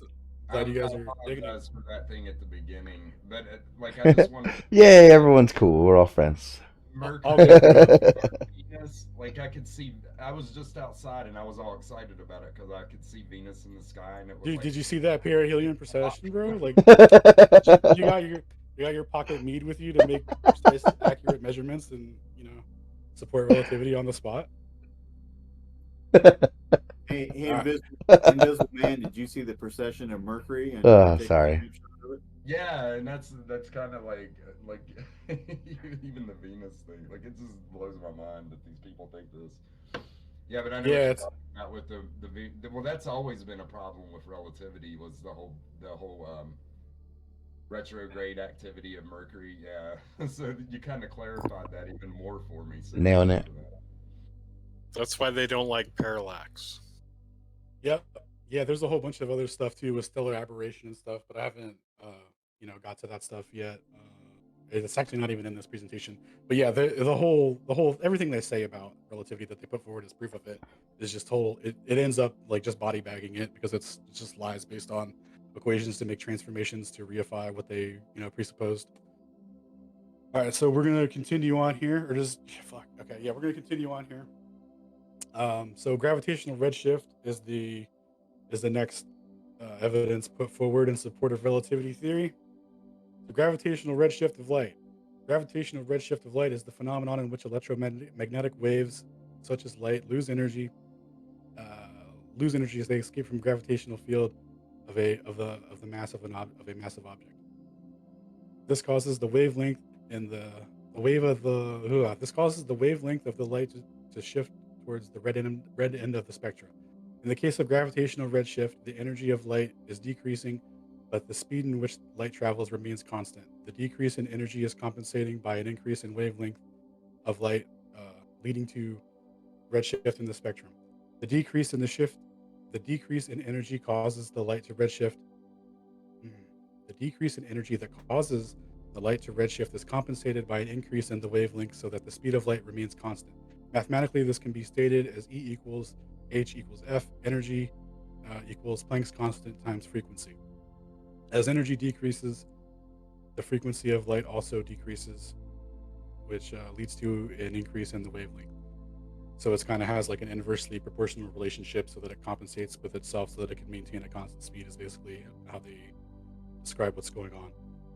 Since the speed of light is directly proportional. In other words, light doesn't change speed. It only changes its wavelength and frequency. The wavelength gets shorter and the frequency gets lower, but the product of the two remains constant, and that product is the speed of light. So that's an overview of how they say light works with gravitational redshift and stuff like that. We'll continue on. How general relativity explains gravitational redshift and cosmological redshift. In general relativity, there are two types of redshift that can occur: gravitational redshift and cosmological redshift. And there's also the transverse Doppler effect, which I forgot to include in that sentence. Oh, 1 second. Gravitational redshift. The wavelength of light from an object is shifted towards the red end of the spectrum as it travels through a gravitational field. As the source is. This effect is caused by the fact that the photons lose energy as they move out of a gravitational well. This loss in energy causes the wavelength to stretch. Cosmological redshift: the wavelength of light of an object is shifted towards the red end of the spectrum due to the expansion of the universe itself.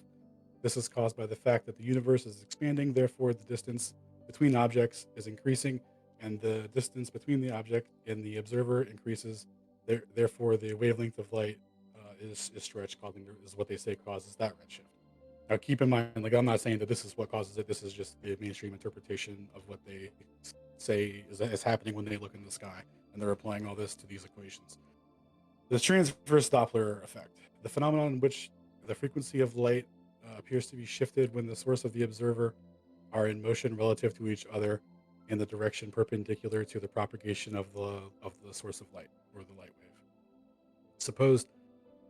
Supposed to showcase that two observers traveling at relativistic speeds would see the same spectral shift as if they were at rest. In summary, general relativity predicts that redshift can occur due to the curvature of space-time caused by the presence of a massive object, which explains redshift is due to the energy change of a photon as it moves through a gravitational well, which in case causes gravitational redshift. In the case of cosmological redshift, it is due to the expansion of the universe itself and moving through that relatively changed distance. And before we move on, we'll cover other types of redshift. Other types of redshift. So this is Doppler redshift, caused by relative motion from the source and an observer. Time dilation redshift, caused by the difference in the rate of time between 2 points in space-time. Gravitational lensing, caused by the passage of light through a gravitational field when it bends, which bends the path of light and causes the shift in wavelength.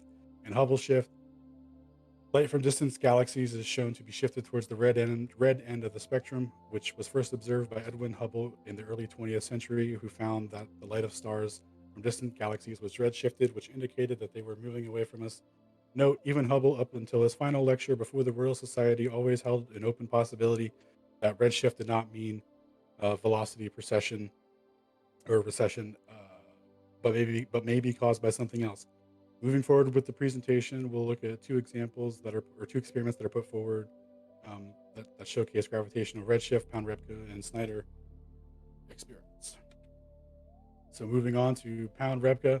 The Pound-Repke experiment conducted at Harvard's Jefferson Tower involved emitting photons of a precisely known wavelength at the top of the tower and at the bottom of the tower, which was 22.5 meters. Upon measurements, the photons emitted from the top and the bottom had a slightly decreased wavelength than at the bottom than those that were emitted from the bottom and went to the top. So basically, in order for the detectors to work, there had to be a red shift and a blue shift. And what they found basically from their first paper, they titled it "The Apparent Weight of a Photon," because they couldn't distinguish between relative motion redshift and the redshift, the frequency shift that is alleged to happen when light is interacting with a gravitational field. So in other words, it gave a null result. And then the follow-up experiment to that is the Pound-Snyder experiment, where they basically did the same thing, but they increased the length of the tower that they used. And this is from their paper, Effect of Gravity on Gamma Radiation. It is not our purpose. This is a couple years later from the first experiment. It is not our purpose here to enter the many-sided discussion of the relationship between the effect under study and general relativity or energy conservation. It is to be noted that no strictly relativistic concepts are involved in the in the description of the effect as an apparent weight of a photon is suggestive. The velocity difference predicted is identical to that which a material object would acquire in free fall, equal to the time of flight. So basically, he's saying the relativistic predictions couldn't be accounted for because it was a null result. It was as if gravity acted on the photon and compensated, and made it indistinguishable from the predictions that relativity made for gravitational redshift. And then the view that the local time scale depends on gravitational potential appears to require a coherent source for confirmation.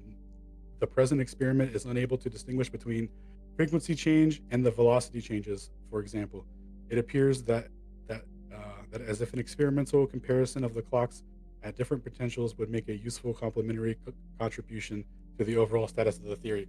So here he's suggesting what they did in the Haffel-Keating experiment, but basically these two experiments gave a null result. They couldn't tell anything. And then I have 3 slides going over. There's like 3 different interpretations that people will kind of give to say that, well, no, it actually does prove relativistic effects and stuff. So a common one is time dilation, they'll say. But if you do the math on the time dilation, the effects of time dilation come out to 2.17 times 10 to the minus 21. So the effects are like, and then the effects that were shown in the actual experiment are only of the range of 2.5 times 10 to the minus 15. So the time dilation and relativistic effects that are used just to co-opt the contradiction of the experiment are off by an order of a million in terms of their magnitude. So it's not even close. You can't. I mean, like it mathematically works out. You can mathematically extrapolate it, but can you physically, does it physically mean anything that you can measure, that this is claimed that this would be the measurement? Like, you can't do anything with that. So it's just how they continue the role play and ignore the fact that the dudes that did the experiment say, for the second time, that they can't tell the difference between relative motion and the frequency shift predicted by light's or electromagnetic energy's interaction with the gravitational field. And this further goes back to light only bending at the solar limb. So the gravitational fields are assumed to affect light, and here's another classic case where they can't tell if it's affecting light. So we have another null result in regards to proving the interaction of photons and such with the gravitational field. So this whole idea of gravitational lensing, Einstein rings, and all these things, it's just pure fantasy and stories told about the equations. So we'll skip through this. So this is the afterthoughts on phase shift. This is the Stark effect and the Zeeman effect. The Stark effect: electric fields such as charges in the environment, currents. Or does anyone have any questions so far? Are we still good? I'm almost done with. Actually, I got a couple more. Let me just power through these. So, the Stark and Zeeman effect. The Stark effect: electric fields such as charges in the environment, currents flowing through conductors of the equipment used to make the detections and measurements of the so-called photons, can produce redshift lines via splitting the absorption lines. The Zeeman effect: magnetic fields such as the Earth's magnetic field or other currents flowing through conductors of the equipment can be used to make the detections, can also produce the same thing by splitting the absorption lines. It is for this the reason for the split is that the electrons changing shells move faster if they are going with the field, with whatever the magnetic field or the electric field, than if they're going against it, which they go slower. When the emitting photons, the faster electrons emit a blue shifted photon, and when the slower ones are emitted, when they interact, they produce a redshifted photon. Since these could be traveling in any direction, an observer at a distance will get both varieties. Thus, the single emission line has been split into two lines. The corollary to this rule for emission is that during the absorption, an electron must have to fight against the electric field and can only be absorbed by a redshifted photon, while an electron being accelerated by the field can only be absorbed by a slower moving blue shifted photon. For precisely the same reasons, we should expect to see spectral lines split by a gravity field. The electrons moving up and down through the field should have the same issue with red shifting and blue shifting, but they can't make any positive distinctions. So that's how that works. And these two things are known magnetic, or known effects that demonstrate a cause and effect relationship with a magnetic field, causing redshift and stuff. So I want to play this video. It's going to make me lag out probably. Let me see if I have it downloaded real quick. Should have it downloaded. Of course not. Okay, so hopefully this doesn't lag me. We're just going to wing it. Let me pull this up on YouTube real quick.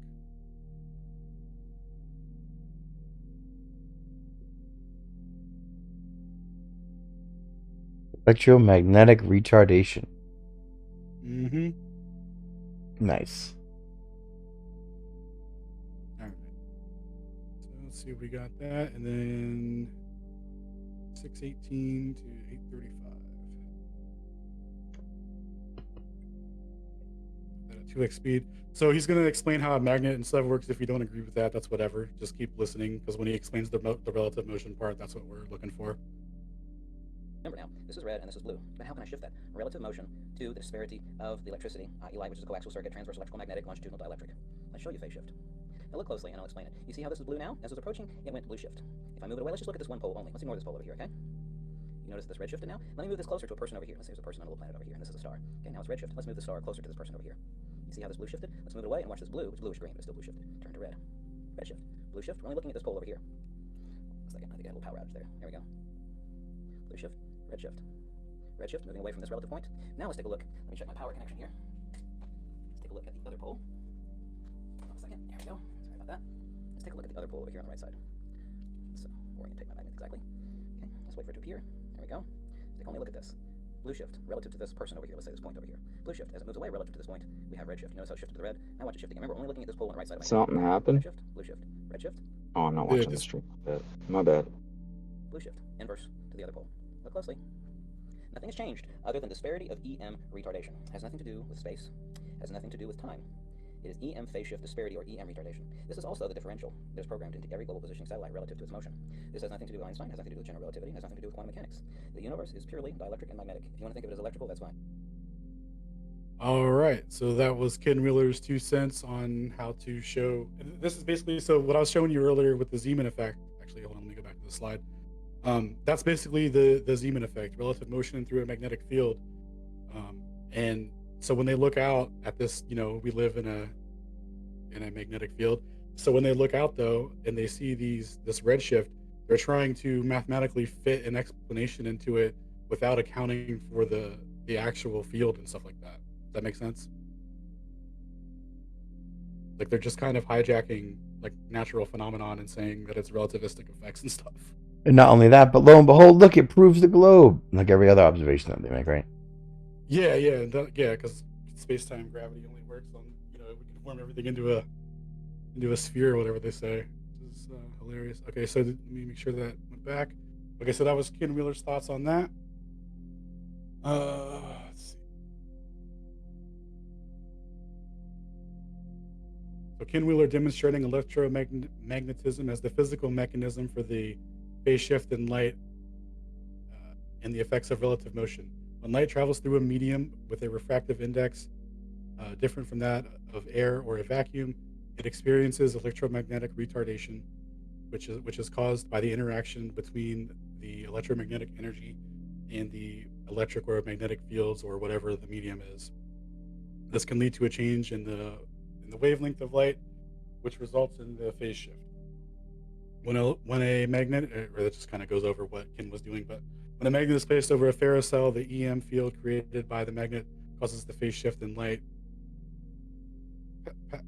passing through the field. The LED light around the ferrocell is split into redshift and blue shift at opposing sides of the magnet's north and south pole. While the north pole produces a redshift, the south pole produces a blue shift. Moving the ferrocell over the magnet changes reverses the polarity of the shift, causing the inverting the red and blue shift at the poles. So this is a very important distinction because space-time has no refractive index, and the mechanism by which relativity claims that phase shift is induced is because the object interacts with a gravitational field, which is caused by the curvature of space-time, which is bending and warping and all that as light travels through that curved path, as it's allegedly traveling on a straight path that's really curved. If space-time curvature was ultimately the cause of the star displacement, the redshift would specifically match relativity theory's prediction on 1919 or of the 1919 eclipse and any subsequent observations of Venus throughout the year. No space-time redshift has ever been demonstrated or observed, and these observations that would easily establish a cause and effect relationship for the displacement of starlight due to space-time curvature. So if you want to check the Ken Wheeler stuff out, the links are included in the presentation. And this is basically the magnetic field of Earth, and light traveling through that, any other waves traveling through that get retarded based on, are they going with the field or against it, right? That's basically what's happening. So from our terrestrial perspective, when we're looking up at this or through this, medium, that's this vortex that's swirling, through us and above us and all that, that's that inherently produces all these effects. Alan Repka and Snyder conclusion. basically that they were a null result, and we'll just read here from this paper, which I have it cited later, not in this slide though. Considering the weakness from the present experimental support for the invariance of C, the fact that the observations of moving sources cannot discriminate between special relativity and the old ether hypothesis, the absence of the speed of light measurement with moving detectors, the lack of experimental validation of the equivalence principle of the equivalence of the source and the observer motions, doubts about the interpretation of the classical ether drift experiments, concerns about the applicability of the modern isotropy experiments, and in fact that all of the unambiguous tests of special relativity in the photon sector have produced no results. It cannot yet be claimed that the local Lorentz invariance of C has been convincingly validated by observational experiments. So anytime they get a null result experiment and they they apply these transformations to use the equivalence principle to reify relativity theory and things like that, he's saying that there's no actual evidence for that. There's no justification for doing that and saying that light is invariable when experimental observations show that it is. So continuing on with the Heffel and Keating, this is the time dilation experiment that's often referred to as proof of relativity theory. The Heffel and Keating experiment was an experiment in physics conducted in 1971 to test the predictions of Einstein's theory of relativity, specifically the effects of time dilation and gravitational redshift. In the experiment, atomic clocks were flown on commercial airlines around the world in opposite directions, and the times were measured by reference clocks on the ground. And the results of the experiment showed that the clocks that had traveled on the plane had a small but measurable dilation or time dilation effect in agreement with the predictions of relativity theory. Okay. So this is their. Oh wait, is this one?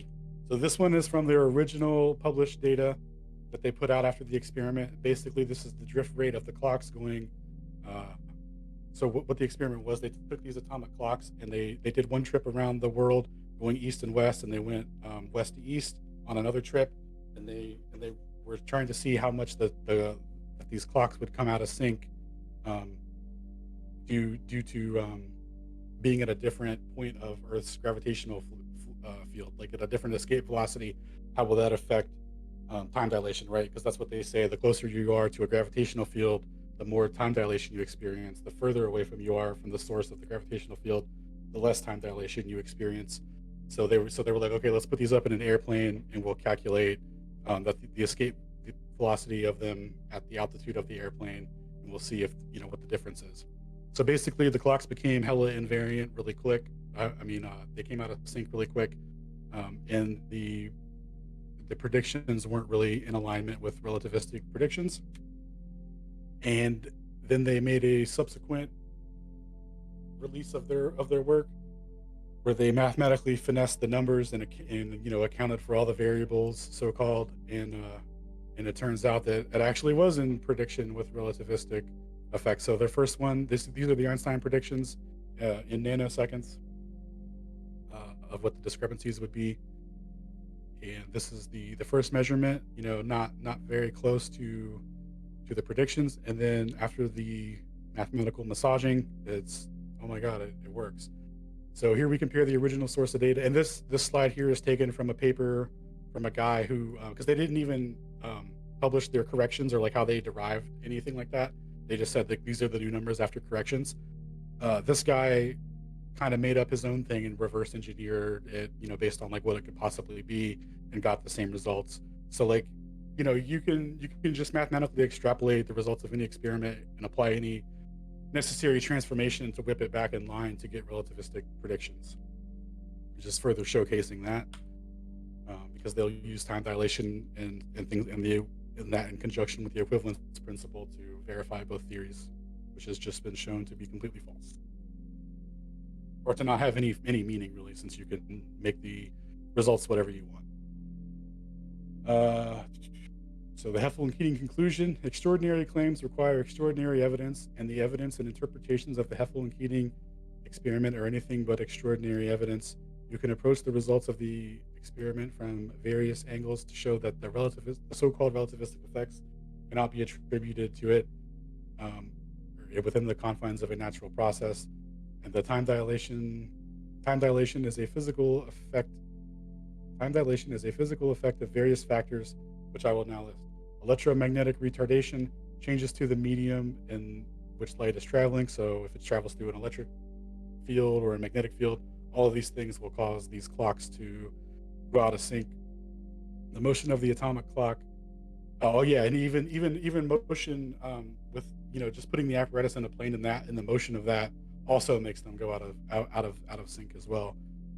So there's all these different factors to account for, and they think that they've mathematically reduced it back to, these predictions that go down to like 0.0000 out to fucking whatever they need it to be, even if they can't physically demonstrate it, but just through the mathematics of it.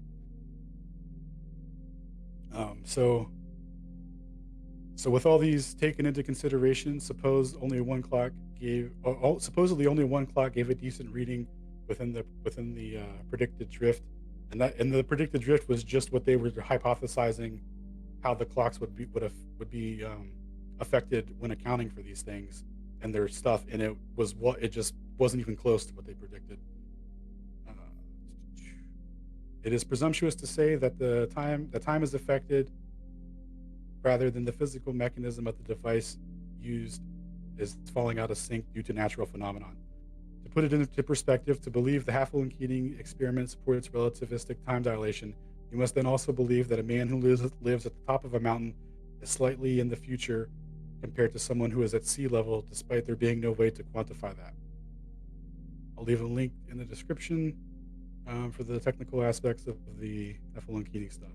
Okay. Gravitational wave. So any questions on any of that stuff? I know that was a lot. Just remember, Alan, the 0.000000736 meters per second demonstrates time dilates. I want you to know, Pound Repka proves it. That was more of a comment, but okay. Yeah, exactly. So if there's no questions, we'll go ahead and continue on. So this is gravitational waves. Gravitational waves are ripples in the fabric of space-time caused by the collision of massive objects, i.e., in this case, black holes. They were predicted by Einstein's theory of Einstein's theory of general relativity in 1915, and were finally detected in 2015, 100 years to the day, I think it was actually, by LIGO's Laser Interferometry Gravitational Wave Observatory. The detection provided direct evidence for the existence of gravitational waves and confirmed a key aspect of Einstein's theory. Now, keep in mind, this is just mainstream narrative.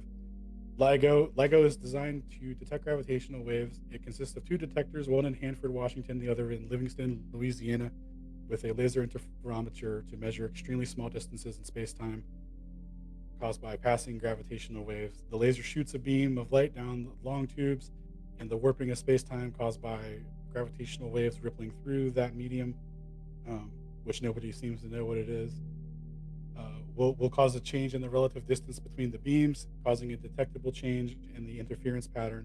By comparing data from both detectors, LIGO claims to have identified measurements matching the signature of gravitational waves passing through the Earth. So this is what they use to further continue the proof of relativity theory, the most well-tested and physically proven theory of all time, the greatest achievement of human thought. I have a quick clip from the press announcement I'm not going to play, but it's pretty funny. This guy gives the announcement for the successful confirmation with almost no enthusiasm, just straight dead inside. Thought it was pretty funny. He just goes, "Ladies and gentlemen, we did it." And then everyone starts clapping as if they give a shit. You mean like every NASA fake landing was more enthusiastic than that? Dude, like, it's crazy. This dude's just like, "Hey, we did it again, guys." So he doesn't give a shit. Not that would prove anything one way or the other. I just think the mannerisms of it was funny. On February 11th, 2016, the LIGO Scientific Collaboration and Virgo Collaboration announced the first confirmed observation of the gravitational waves from colliding black holes. The gravitational wave signals were observed by LIGO's twin observatories on September 14, 2015. This confirmed the key aspect of general relativity and provides the first direct evidence that black holes exist and can merge.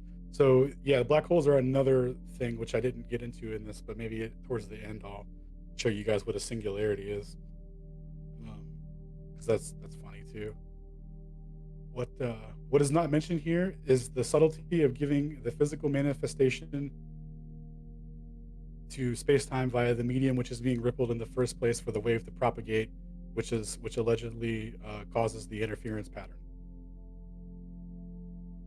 This also served as confirmation for the existence of black holes, and more specifically, two types of black holes that rotate and spin. Because if you recall back to the metrics used to describe different types of black holes, the black holes produced by Schwarzschild metrics are stationary, non-moving objects, and the ones produced by the curve metric, the rotating ones that can coalesce and kiss and all that in space, those ones are the ones that LIGO uses to extrapolate their data sets and then run simulations through. Because this is what all this is, right? They've just taken simulations of what a gravitational wave would possibly look like using the curve metric instead of the Schwarzschild metric, right? So they've defined this thing that they think is out there, and then they're like, well, if they collided, that would produce a ripple, a gravitational wave that would be predicted by Einstein's by the equations within the curve metric.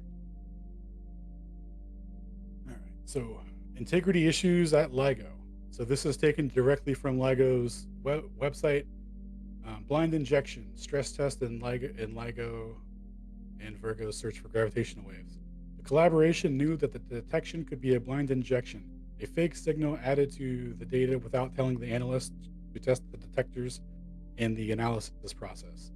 Nevertheless, the collaboration proceeded under the assumption that the signal was real and wrote and approved a scientific paper reporting on the groundbreaking discovery. A few moments later, according to plan, it was revealed that the signal was indeed a blind injection, and they were actually on the show Punked.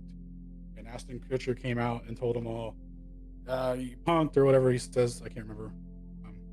But anyway, that's basically what happened.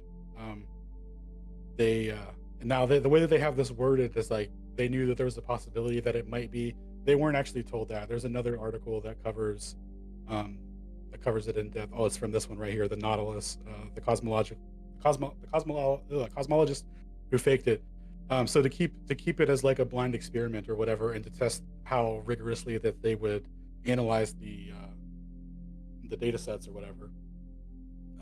They weren't told that there was a possibility that it could be a blind injection. They went through this whole process thinking it was real, and then like 6 months later, right before they were going to do a press announcement for it, this guy, I'm assuming, came out and said, "Hey guys, we didn't do it," and like probably didn't stand and clap for that. So that's what happened with gravitational waves. So it's important to note here that in this article, which I don't have pulled up, but you can read it yourself. A small team of people was given access to the LIGO and Virgo's network and stuff on the back end, and just installed remote access, and basically injected the data.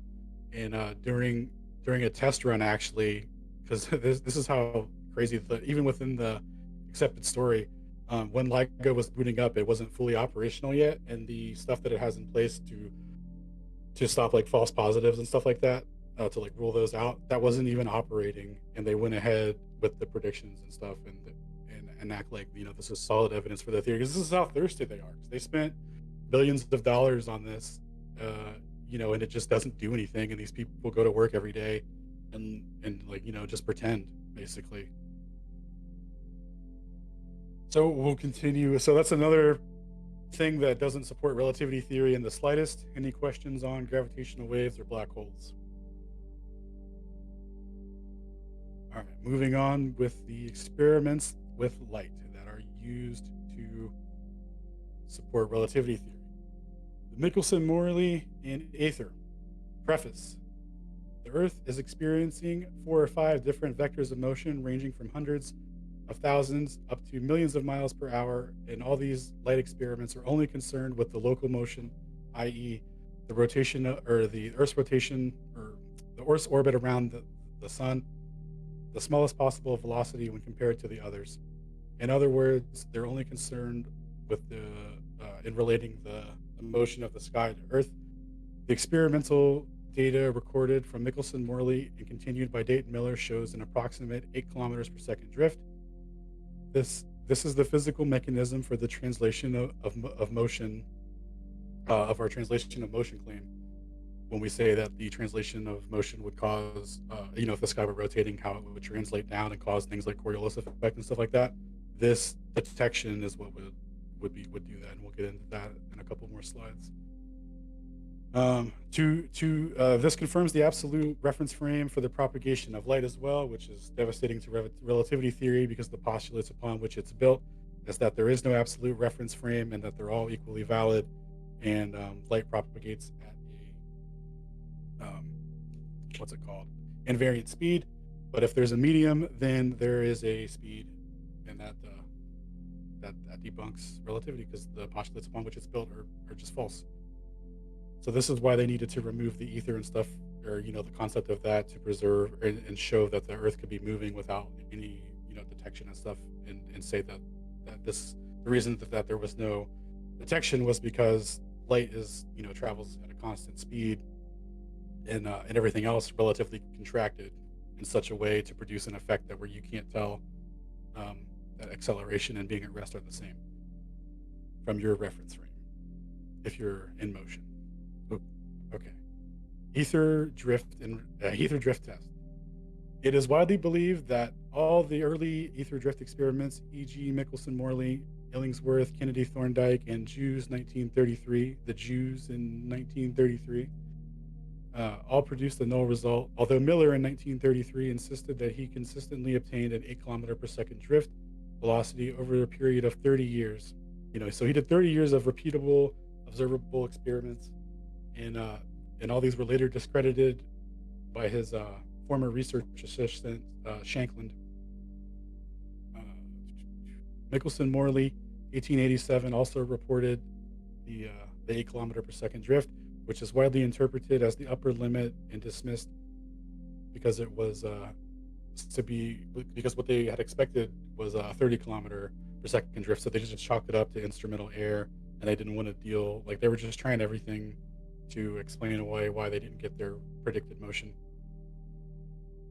However, Consoli and Constanza 2003 recently pointed out that several of the well-known ether drift experiments actually produced small positive drift velocities. They reanalyzed the original results of the Michelson-Morley experiment 1887, Illingsworth 1927, Miller's 1933, and Jews 1933, correcting for Fresnel drag in the experiment medium, i.e. in helium air, or a rough lab vacuum, in the context of Lorentzian relativity, and obtained a corrected drift velocity of 243 plus or minus 36 kilometers a second from 4 experiments, which corresponds closely to the orbital velocity of the sun around the galaxy, comparable to the results. Comparable results and conclusions have been presented by Munera in 1998 and Cowhill and Kiddo in 2002. These analyses suggest that the ether drift experiments may in fact show evidence of an absolute frame of reference for the propagation of light. So what they always try and do here is they try and add, these transformation equations to this 8 kilometer per second drift that they, act like is a null result and doesn't exist. But when they try and, when they apply corrections to it and stuff, and they extrapolate something that closely matches what's predicted in the heliocentric model, i.e. the sun's rotation through the galaxy or whatever, they're like, oh, well, this kind of closely works out. Maybe there's a correlation here. And it's like, no, dude. it's just leave it as the detected drift without the transformations. So Michelson-Morley linked contraction and imposing math on reality. Length contraction is invoked by special relativity to explain why there was a fringe shift pattern detected consistent with 8 kilometers per second rather than the predicted 30 kilometers per second. By all accounts, the results of the test the test meant either the Earth isn't moving or there's no ether. They decided to go with removing the ether and using a Lorentz transformation to mathematically imply that the apparatus used in taking the measurements physically shrank or apparently.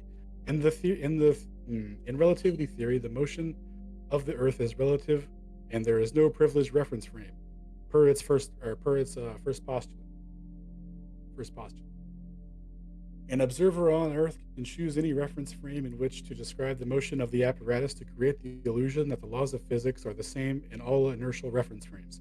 Using the Lorentz transformation, you can show that the amount of the apparatus's length would have had to contract, or you can show the amount that the apparatus's length would have had to contract to give a result not matching the predicted 30 kilometers per second, and then use that explanation to co-opt the results of the Michelson-Morley experiment, claiming that the speed of light is constant and doesn't need a medium to travel, as a medium would cause a variable speed in light, and thus, they would have to accept that there was no rotation detected, consistent with the prediction of how fast they say the Earth is orbiting through space-time.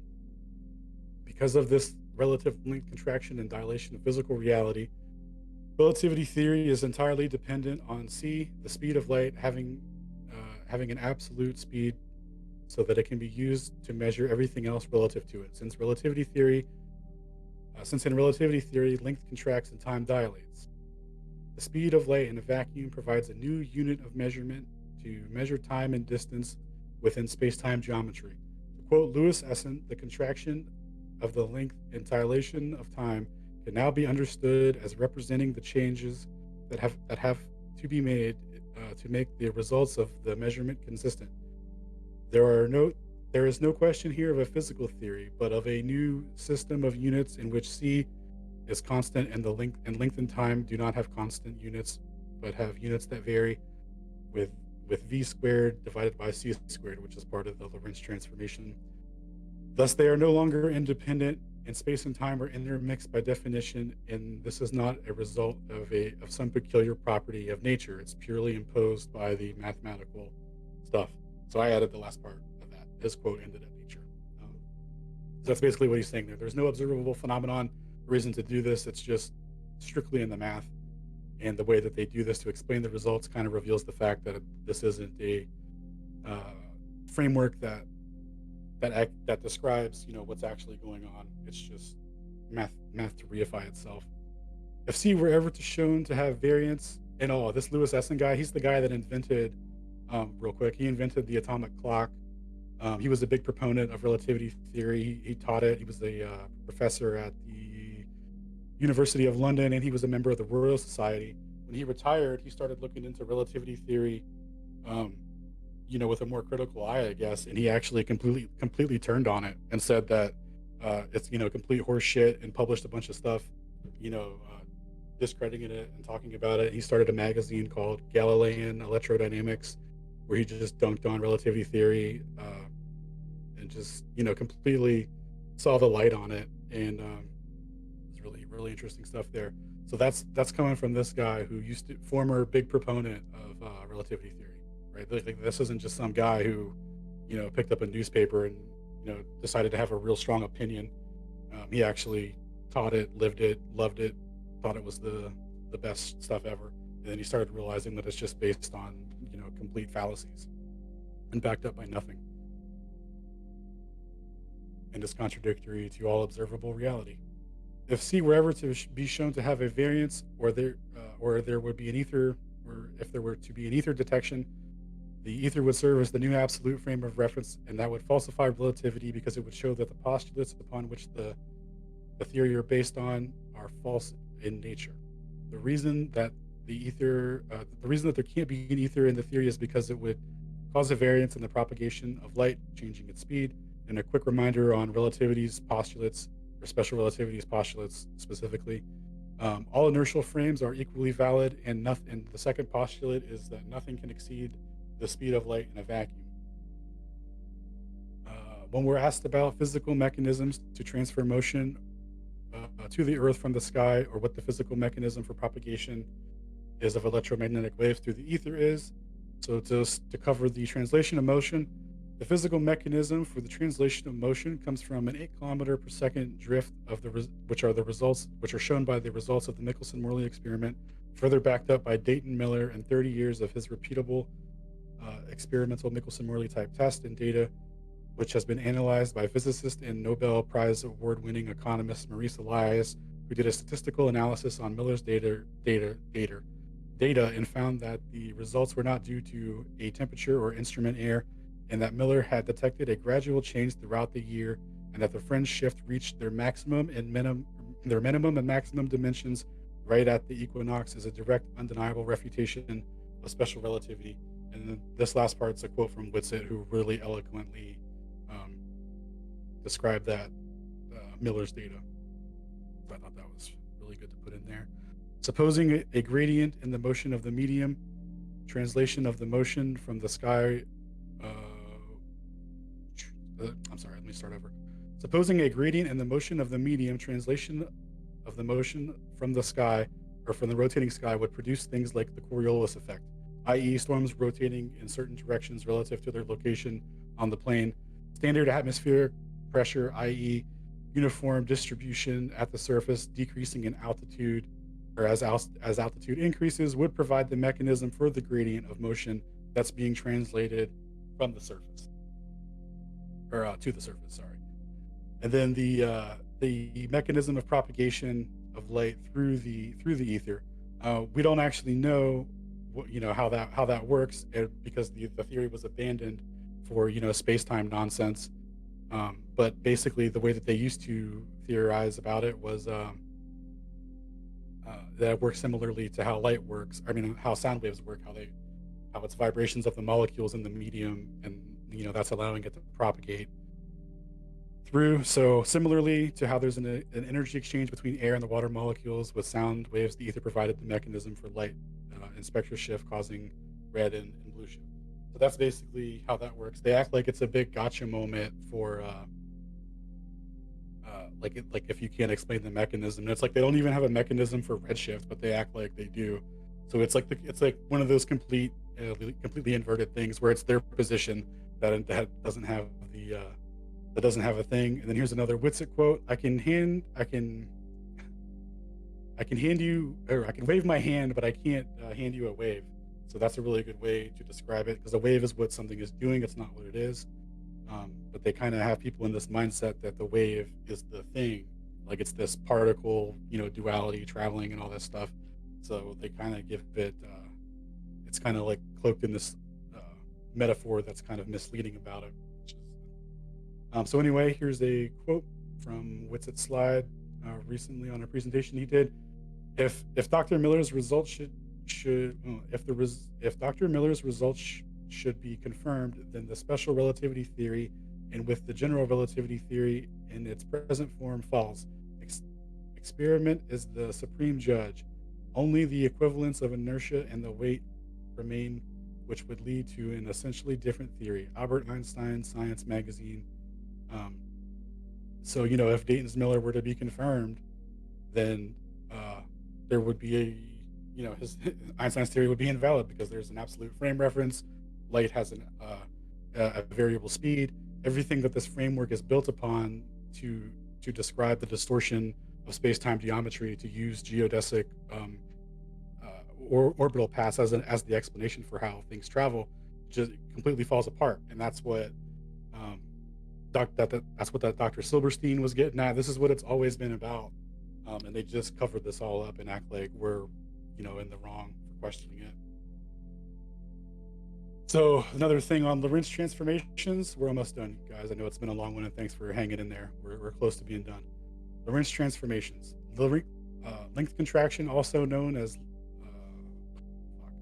Lorentz contraction, is a phenomenon predicted by relativity theory, where the length of an object moving at high speeds appears to contradict the direction and motion relative to a stationary observer.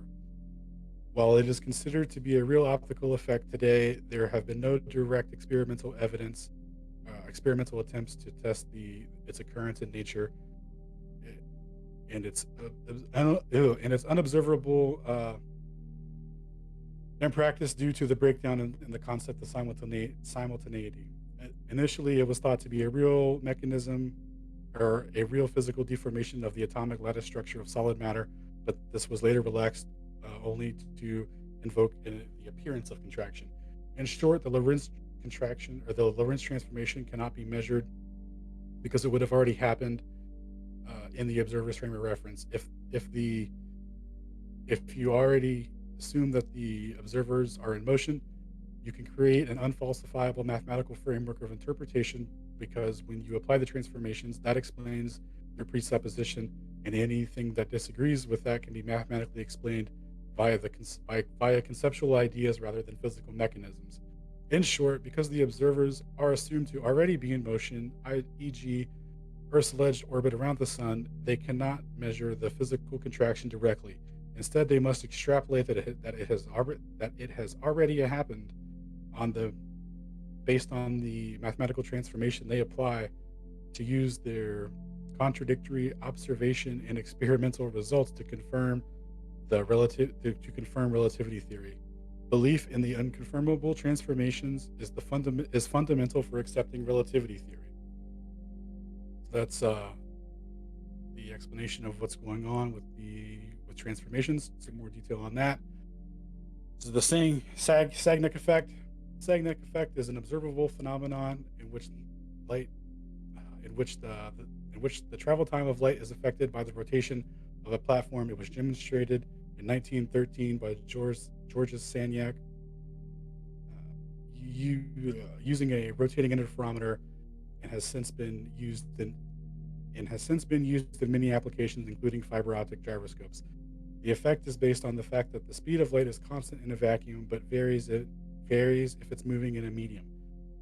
When light travels in the opposite direction around a rotating platform, the difference it travels in time as a result of results in a phase shift in the interference pattern. The magnitude of the phase shift depends on the angular velocity of the platform in the area enclosed by light's path. The reason it contradicts with special relativity is because it shows the speed of light changes due to a delay set by the background medium, and that's intended. Keep going. Oh yeah, so Michael Bowden has a video on it explaining the Sagnac effect. Highly recommend. Gives a really detailed breakdown of what's going on with it. And so continuing on with the Sagnac effect, while the classical Sagnac effect appears to conflict with special relativity, it is argued that the rotating instrument is a non-inertial system to which special relativity does not apply. An observer viewing the rotating experiment from the inertial frame would be permitted under the rules of special relativity to measure relative speeds that differ from c, so the apparent speed of c plus v and c minus v of the counter propagating beams in the instrument frame would still be consistent with special relativity. So they're saying, there's an observed variance in the speed of light, but because they're classifying the Sagnac effect to take place in a non-inertial reference system, their special transformation coordinate system doesn't apply. However, Wang and others in 2003 and 2004, thanks Wang, demonstrated that the Sagnac effect in a non-rotating inertial reference frame using a fiber optic linear motion sensor interferometer, they showed that the light travel time in a straight optical fiber in inertial motion has a first order dependence on the fiber speed in a local stationary frame, just as the light travel time in the rotating Sagnac effect fiber optic gyro, which has a first order dependence on the tangential rotation of the speed of the fiber. If the Sagnac effect can be produced by inertial motion, then the rules of special relativity would have to be applied after all, and the linear Sagnac effect experiment would violate special relativity. So another experiment using the Sagnac effect has, destroyed it again. And I have a video kind of showcasing what the Sagnac effect is. It's basically the same thing as the Michelson-Morley, except the apparatus is rotating, and the relative motion of the deflection plate is what they, gives an increase in time, which is basically saying that light doesn't travel at the same speed, regardless of motion, because they can't add or subtract anything to the speed of light, because that would violate their postulates, and that's what they're saying here. This is why we're trying to classify the SAGNEC the laser optic gyro as a non-inertial system to avoid that. So now continuing on, this is the Ives-Stilwell mainstream interpretation of this experiment.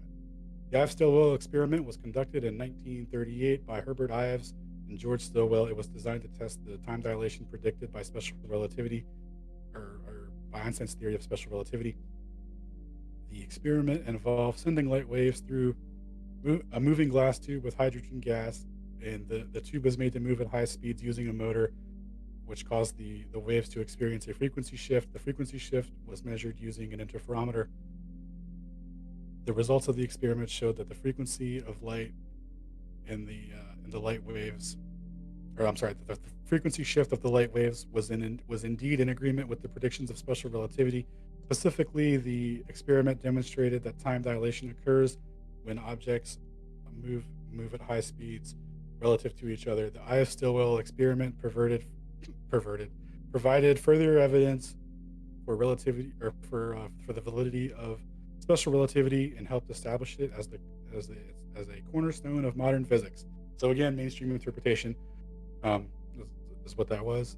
So they had this gas tube attached to a motor and a track, and they accelerated it, and they looked at a laser beam that was going through the medium that filled the tube, and they extrapolated from the interference pattern that special relativity was true. And this is from Daniel Jazari, and I reference this paper quite a few times throughout the slides. But this guy goes through all these classical effects and just bangs them out, so I figured, might as well include him. So referencing this guy again, Ives and Stilwell, 1938 and 41, performed a second-order Doppler experiment that was intended to be a demonstration of time dilation. They measured the longitudinal Doppler effect in red and blue shifted hydrogen beta line emission from hydrogen atoms moving at up to speeds of v equals 0.01 of c. Simultaneously, in approaching and receding directions. Essentially, the same effect in neon was investigated by Kaivola and others in 1985, and McGowan and others in 1993, but the results and their interpretations are also problematic. While it is true that the observed red and blue shift are slightly asymmetrical in the relativistic case, they are also asymmetrical in the Doppler, or in the classical Doppler effect for moving sources. Only in the second order effect only this second order effect is actually twice as large as the classical case that it is in the relativistic case, so the detection would be easier in the classic case. The existence of an asymmetry does not necessarily mean that the observed effect was relativistic. So again, they're just co-opting, they make an observation and they're like, oh, it matched all these predictions, but it also still matches the old framework of interpretation, the old classical mechanics, where lights or electromagnetic energy is propagating through a medium, right? It still matches all of these things. So Kundig, 1963, and Hasselkamp, Mondry, and Sharman in 1979 claimed to have directly observed the relativistic Doppler effect. However, the results and interpretations for both frameworks is problematic. Kundig's Mossbauer rotor experiment was recently analyzed by Kolometsky and others 2008. Hasselkamp and others did not initially detect a transverse Doppler effect, but had claimed a detection after correcting for possible misalignment. So, and then furthermore, it is a little known fact that the classical transverse Doppler effect is observed in acoustics, which would suggest an analog in the classical wave theory of light, although no such effect is described in textbooks. So this guy is pointing out that everything still works in classical mechanics and explains it just as well, and they don't even talk about it anymore. So, and the only proof that they were able to extrapolate out of these experiments is, when they make corrections to it, when they apply transformations to it, when they make these assumptions to reify their position. And this is a list of all, or not all, but this is a list of a bunch of different experiments that are analyzing light in similar ways, trying to test for relativistic effects, and they all require, their own unique interpretation and different explanations on how light works to make it fit relativistic effects, even though a lot of them are in direct or contradiction to relativistic effects. So that's the end of the experiments with light, and I'm just gonna read in closing, and then I'll take some questions if there are any. How math became reality. Conclusion. In conclusion, the historical and classical experimental evidence put forward as proof of relativity theory does not support it, and the theory should entirely collapse on itself at free fall speeds, and has been revealed to be a mathematical prank played on us all. In my opinion, there was a deliberate effort to promote the theory of relativity and make it widely accepted. Someone or some group of individuals realized that they could use the framework of interpretation of space-time curvature to manipulate the concept of time and nature in natural electromagnetic phenomenon. This was done by using space-time metaphors supported by mathematics. The terms space-time or space-time curvature are misleading and imaginary. There is no experimental proof that relativity theory is anything beyond a mathematical framework.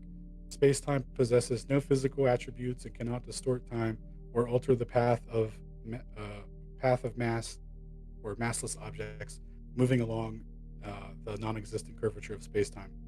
Some individuals may think that the theory of relativity has been verified because its predictions have been validated on several occasions. However, other concepts like Lorentz's ether theory also produce comparable outcomes. The issue with the theory of relativity is that it employs mathematics to make successful predictions, but the way it describes time and space is illogical and even goes against all established knowledge. The underlying problem arises from the switch from Lorentz's concept of absolute time and the variable speed of light to Einstein's idea of relative time and the constant speed of light. The Sagnac effect demonstrates that the speed of light can vary based on the observer's position, which appears to make time pass differently. The major difference between the two systems that Lorentz's system implies is that the stars, planets, and galaxies and other celestial objects are closer to us and are and exist in a denser medium. In contrast, relativity theory is essentially the inverse of the ether theory of an ether theory of a closer and denser medium, which allows for a broader range of interpretation concerning the distances and sizes of objects and the nature of the so-called vacuum of space. The reason why mainstream science can state with a straight face that a photon has traveled for 13.7 billion years to reach our eyes and has covered 86,600 quadrillion miles is due to that inversion of the constant speed of light in relative time. Experiments should guide the progression and validation of theories rather than the theories influencing the results of the experiments so that the data can be selectively used to confirm the theory. So this is how they turn the extended plane into a three-dimensional oblate rotating oscillating spheroid by reverse engineering everything and making it fit their presuppositions. And this is the source page. So all sources are available to download here. And in the newer slides that I added, I just added the PDF to the actual slide. You can just click here to download that if you download the presentation. So that's the whole story on it. If anyone has any questions, thoughts, critiques, hit me up. I'm available to hang around and talk for a little bit. Hey, Alan, I have a message from the crowd who listened. Just a second. Yeah.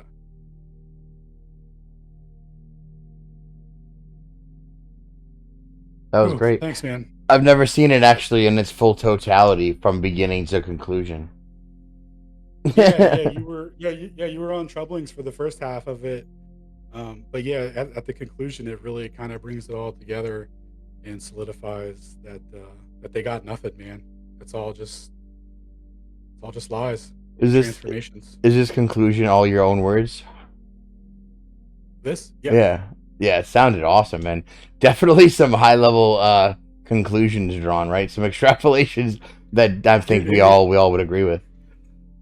Yeah, it's you know it's a dense topic or whatever, but I tried to break it down and make it digestible or whatever. So like I said, this is like hands down an absolute body bag to relativity theory. So if anyone has any questions or needs something else explained, feel free to hit me up. All my contact information is available here on the first slide.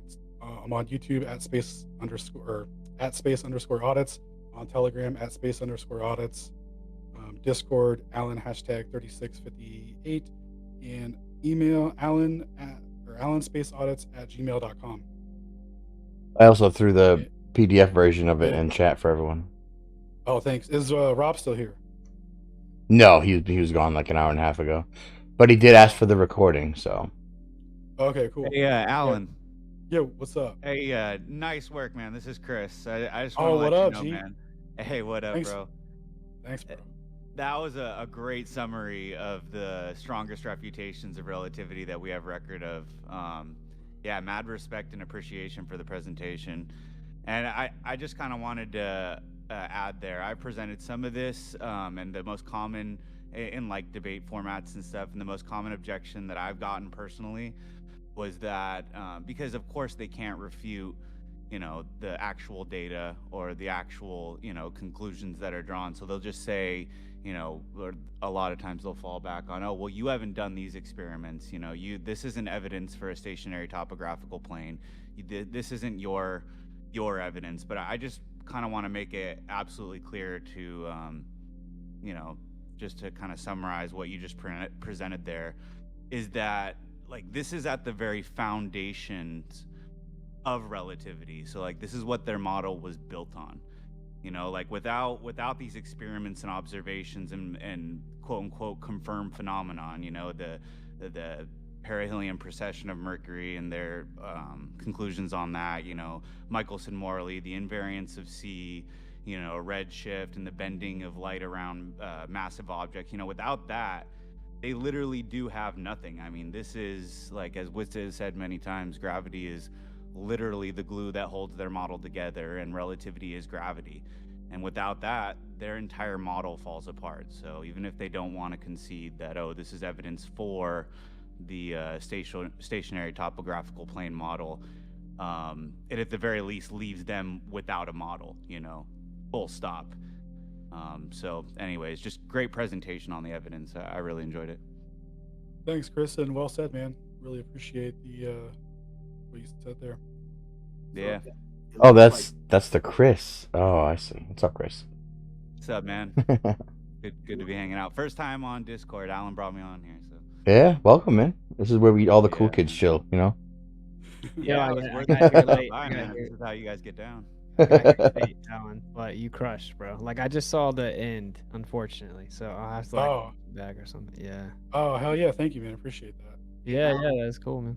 Alan, how many slides? You started out with 64, and you got 82, so you had quite Yeah, I added a couple throughout the week.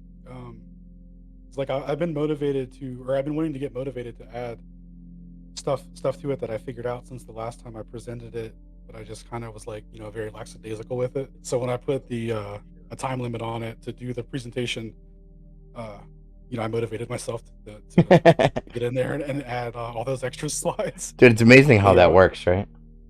But yeah, I went hard over the last couple of days, dude, because these are all recent slides. Like that's why I was kind of fucking up on reading some of them, because they're all like literally a day or two old. I think what's fascinating is if you want to destroy heliocentrism and special and general relativity, this is a must-watch, along with geocentrism and Schooling the Globers Part 3 that Austin did. So if you ever, you want to spread the word around, have your little library to destroy special and general relativity, those are 3 great sources to do it. Yeah, I'm gonna make a link of or a playlist of like things that really bang out relativity theory. And also, Chris has a great paste bin link of all kinds of video references to different videos that debunk different aspects of things. It's really well organized. Chris, if you have that link or whatever, Yeah, I got it. I can drop it in the. Yeah, post it in the live chat. Not the post it. You'll figure it out. Yeah. You got it. I'm super boomer here when it comes to like new platforms and stuff like that. I don't do social media like at all, but yeah, I'll figure it out. Yeah, post it wherever you post it, and the boys will take care of it for you. Hell yeah, dude. Thanks for the shout out. Yeah, but yeah, that's a really good comprehensive list.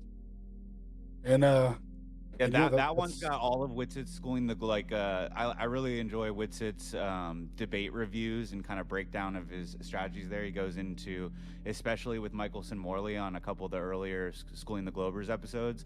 Those are like a must watch for anybody who's looking to get a comprehensive understanding of kind of just the baseline, like where relativity comes from, why they even make the claims they do, and of course like how the very data that they use to try to substantiate their theory can be used against them to show that it's completely nonsensical and just utterly retarded. But yeah, I'll put that in the it's like impressive sleight of hand if you think about it, because the very evidence that refuted their position, they tout as evidence for it. Dude, yeah, that's what usually how they do.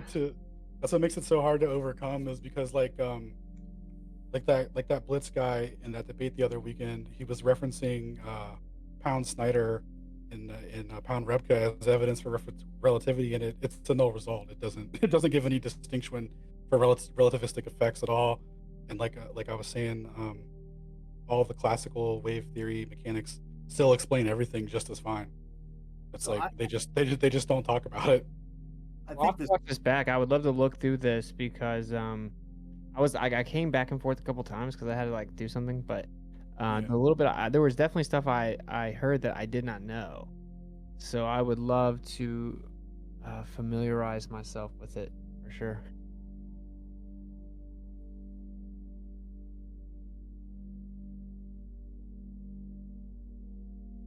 So yeah, I'll post it in your Discord. What's it?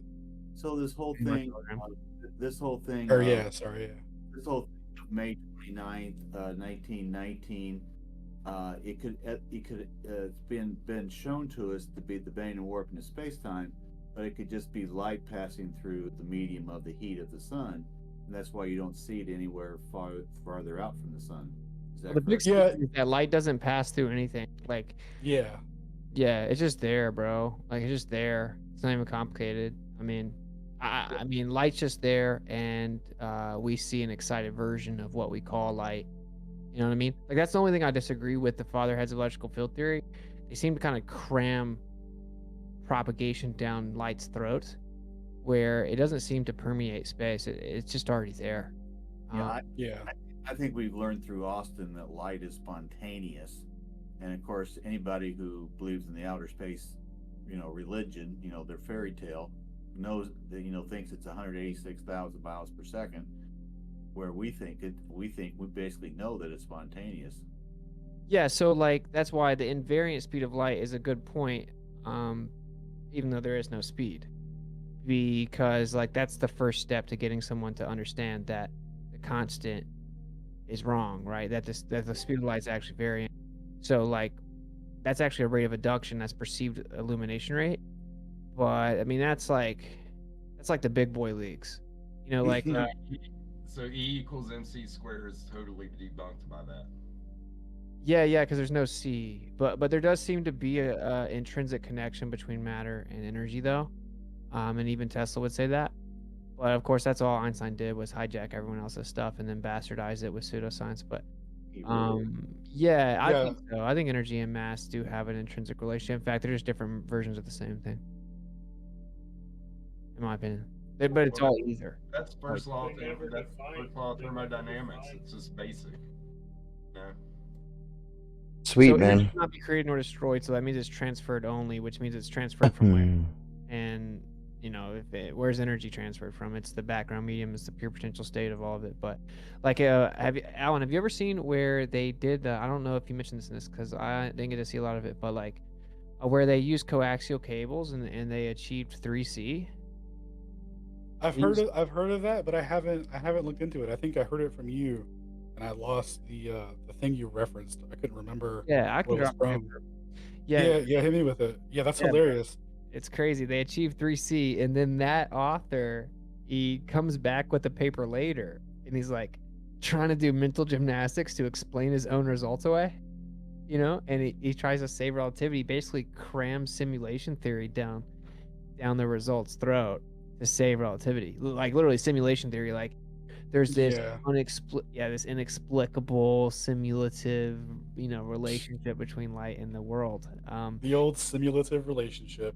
Yeah, man, it's pretty crazy. So I think that's very interesting. I think Flat Earth would, dude, if we would just come together and do the experiment and show 3C, it's like, yikes, that's brutal. Not that it's needed, but yeah, not that it's needed, but it would be some nice icing on the cake. So that is the next step. Yeah. Technically, you could get 3000 C, right? Because light's just already there. So in theory, you can get a quadrillion C, because all you're doing is getting closer and closer to instant. Now it's hard to even conceive of something like that, like 3000 C even, right? Like, what does that mean? Because the speed of light seems to be pretty much instant anyway. But yeah, you could multiply it infinitely to get to instant. There is no limit to it because it's already there. So, but like I said, that's like that's more advanced.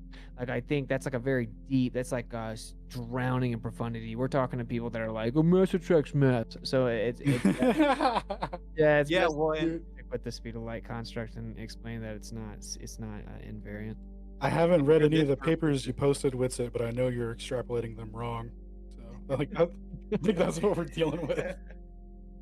And for these purposes, like for the purposes of talking to globers and stuff, like it really is, like you're completely right. Like the next step is, getting these experiments down and getting our own data, getting our hands on the information and conclusions that we've tested ourselves. But for now, like it does suffice to say, look, using your own data, kind of as, if you want to call it a hostile witness or whatnot, using the data, the very data that they use to construct their model, when you parse it apart, you can basically show that no, it's actually a refutation of their model. So like that's, at the very least, you can get them to kind of get them cornered with that. I mean, they admittedly in their own model have denied mass attracting mass, and so they were forced into the curvature of space-time and whatnot. And as this presentation perfectly illustrates, like that's nonsense as well. So this is pretty good just for the baseline of showing them that they do not have, that their model is nonsense. It doesn't work. Shout out to Chris for stationary topographical plane, saying it a couple times at the beginning. Congratulations. That is I'm trying to make I still catch myself every once in a while with the flat, but I do think that it is important to be concise and clear with your words. So I've tried to make the switch to enclosed stationary topographical plane. I think all of those words are well substantiated by the evidence. That's like the most irrefutable phrase. It is. If you break down stationary, Michelson, Morley to Dayton, Miller, topographical, obviously we are, and we're generally plane. So if you say stationary topographical plane, you got it. You got it, man. Yep. I put enclosed in there as well. Yeah, enclosed is good as well. Yeah. Like enclosed is one in my opinion, you can't get much closer to 100% proof that we're enclosed than that. I always reference this, but the pressurized box in a vacuum chamber experiment, that thought experiment, if you will, whatever, it's undeniable, it's objective. High pressure moves to low pressure, but that alone right there, it's enclosed. I mean, you can't. And then, as Whitsitt also has stated multiple times, the equipotential increase that you can't, unless they can provide an example of that happening without the use of two Gaussian surfaces. It's like, how are you going to deny enclosed? Just like with when they say, how do you measure for stationariness? It's like, well, you measure for motion, and every time we measure for motion, it's proven that there is no motion to be detected. Well, that's a pretty good indication of stationariness, just like with the enclosed part of that phrase. you can do the same. You know. Good point, man. Yeah, absolutely, dude. I've never heard a rebuttal to the Gaussian surface thing. Like never. Like to have equipotential, you have to have a surface above and below. I've never had a rebuttal. Yeah, that's a really good one. I totally forgot about that one. That's a shout out to Bob for that. Bob brought that to my attention. Yeah. Yeah, I think it's real important. We need to, obviously heliocentrism depends on 30 kilometers per second around the sun. And if we understand that Michelson, Morley, Dayton, Miller, and beyond gives us 3, 5, 8 kilometers per second, if we understand that it's the sidereal rotation of the guy translating down to the ground, which it can explain slight Coriolis effects and things like that, if we can actually get that down in our conversation, we destroy the motion of the Earth around the sun. Yeah, well, as I was talking with Alan about it the other day, and it's funny. The funniest part about all that is the 30 kilometers a second orbital velocity around the sun shouldn't even be the most detect. You know what I mean? You still got other vectors that we're supposed, the entire solar system's traveling, the entire galaxy is traveling. Those should be apparent far before you see the 30 kilometers orbital velocity. So. Dude, I actually have a lecture from some Ivy League professor, and he's talking about that specifically. He's like, it is strongly disputed that the primary detection would even have been the orbit. It would have been the motion in the galaxy. It would have been the galaxy rotation. So like, they didn't even account for that because they didn't even know about that, right? Like that wasn't like an accepted value. So now there's this whole new value that's way greater. Michelson-Morley should have detected our alleged motion through the galaxy around the galaxy center, and that's pretty profound. Now that's a big number. Professor I have a lecture somewhere. I'll have to find it. Yeah, even Professor Park said the other night, whether it was last night or the night before, he said it was 220 kilometers per second for all the vectors. Yeah, dude. I invited him to the server because I was like, oh, there's a glober that I forgot to bring here. I kind of want to talk to him. And he immediately joined in and was listening to your whole presentation. And like when he started talking about him, I was like, ooh, I don't know if this changes anything, but he's here. Like, listen. I didn't say anything bad about him. He was, no, I know. Yeah, like he was about to do it, and I just cut him off and like started presenting this stuff.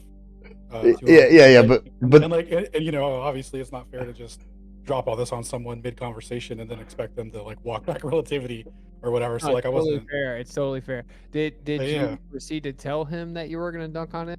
Did you give him a copy of this? Well, dude, you started engaging with his text chat, which I thought was kind of like, oh, you don't do that. Like, just leave him alone.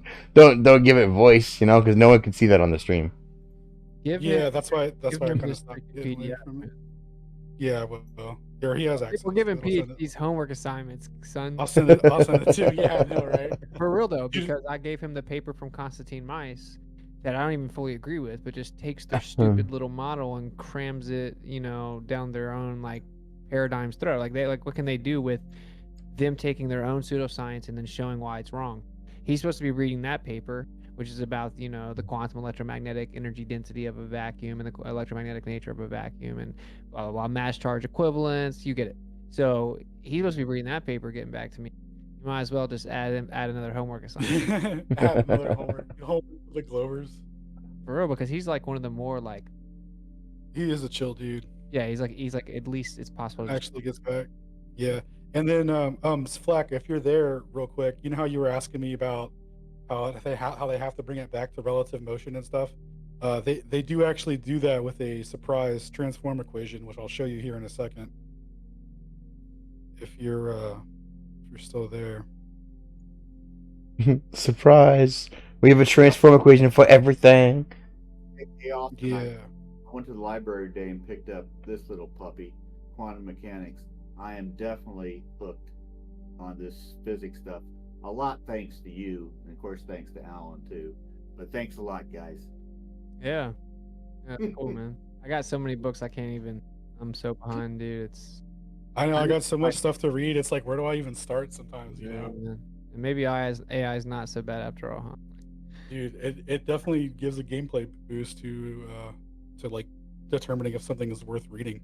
Well, gameplay. Actually, there's a specific site, I forgot the name of it. You can actually drop information in it, and it'll make a presentation for you like within a minute. Oh Jesus! All right. What? I can tell you that right now, but like if you had given it like, but you would have, you want to boil it down, right? Obviously. Right. But like I'm saying, it'll just do the aesthetics for you real fast. Yeah, Because that's tight. it sucks. I have like all these PowerPoints I have to do. I'm not gonna make one for every debate, but I'm like, oh wow, the computer will do it. So Yeah, that's tight.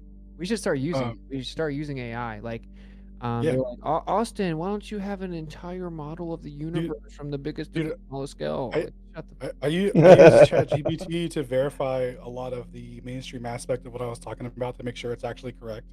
It's like I don't think there's a lot in this presentation that's actually like too far off of what they actually say, how it works and stuff. No, it's good. Like, yeah, it's a read- great tool. Like, yeah, it's this presentation is hella consistent with what the mainstream narrative. Yeah, the little I heard where you're like saying their mainstream position, I'm like, oh, dude, if you said that out loud in a room full of these Globers, they'd be like, yeah, so you know the answer, right? Like they would immediately believe it. So Yeah. they know it's good. Yeah. So, Alan, what's your next project? Nothing, man. I'm about to take a little break. Take a little breaky poo, man. I've been going hard at this. Yeah, Austin. Alan posted a 21-page PDF on his Telegram, which is really, really good. And it's a shorter version of what we saw tonight. What's that? I think you posted on your Telegram a 21-page PDF. Oh yeah. It's basically the presentation, but in PDF form. Yeah, smaller form, and it's really, if you don't want to go through 84, which you certainly should, the 21 is really good. I want the whole thing. Wait, the PDF should have all. It does. Yeah, I don't know what he's talking Yeah, about. it's got all 80 of them. Yeah, it's cool. Yeah, Alan is my science advisor. So, any more questions for Alan before we try to end off the stream? Dude, we hit like 3 hours. Yeah, let's go ahead and wrap this up, boys. You work for this guy, or you like roll app or something? I'm thinking if I gotta put this on my BitChute, no one's gonna watch it if we go much longer. Are you just trying to get our trust so that you can lure us in and you're actually like controlled app? Well, I'm actually gonna have you guys give me money at some point, but don't blow the secret. I have my paycheck directly. Accepting donations up top. Conclusion, Alan, have you, with all of your thorough research here, did you discover any substantial evidence that can only be explained by relativity? No, quite the opposite, actually. Everything is actually No way. explainable by classical wave theory, with the assumption that there's a medium. Yeah, this guy talks about it in referencing the Ives Stilwell experiment. He points out that furthermore, it is a little known fact that the classical transverse Doppler effect is observed in acoustics, which would suggest an analog in the classical wave theory of light, although no such effect is described in textbooks. So that was such an eye opener. That was such an eye opener to me, Alan, when you hit me with that info about redshift needing the medium for energy to be transferred to as well. And it was kind of like one of those aha moments, because I had been really looking into the laser interferometry experiments and realizing like that conclusion that, hey, there has to be a medium, and the very data that they're using to claim that that supported their model, it actually supports the obvious reality that there's a medium that that light is, like is traveling through. It's but I never had thought to kind of cross that over to redshift, and it's like when you kind of summarize that to me in like a quick couple seconds, and I kind of got it. I was like, oh my god, he's right. Like, how are you going to have redshift without a medium? It is required in order for the phenomena to even take place. So yeah, and that's actually and that's something that actually Ives himself argued, because this guy was a genius too. He was like the head of Bell Laboratories, did a whole bunch of stuff, invented a bunch of stuff, super smart dude, and he was against relativity. He started and his experiment, he says, proved that there was an ether because of like the exact stuff that you were just talking about, Chris, but they swept all that under the rug and co-opted it and say that it's exclusive proof of special relativity when it's not. It's not at all. Yeah, it's crazy. Yeah. Good stuff, man. Somehow unsurprising though. Wait, so they lied and then pretended that proof, the counter was proof for their. No way. Yeah. No way. Yeah. So uncharacteristic of them. Yeah. Isn't that cool about a flat earth? You find all these things that quote prove the globe, and you investigate. Not only does it not prove the globe, it fails miserably to offer any evidence. It actually usually proves flat Earth, right?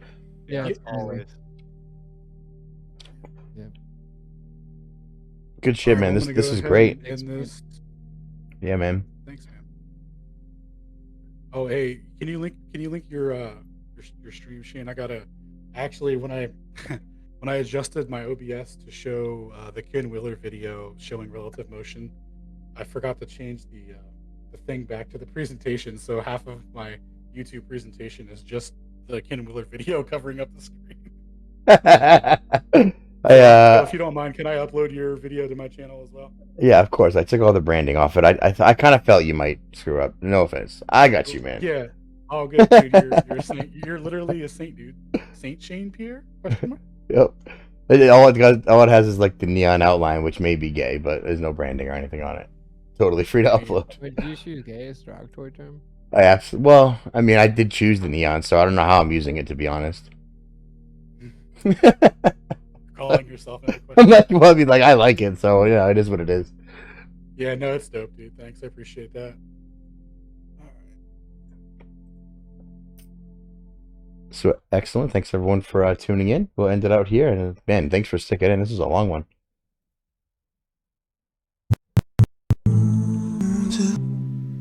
Where you don't know if it's part of the show. Welcome to the show. If you don't know, it's part of the show.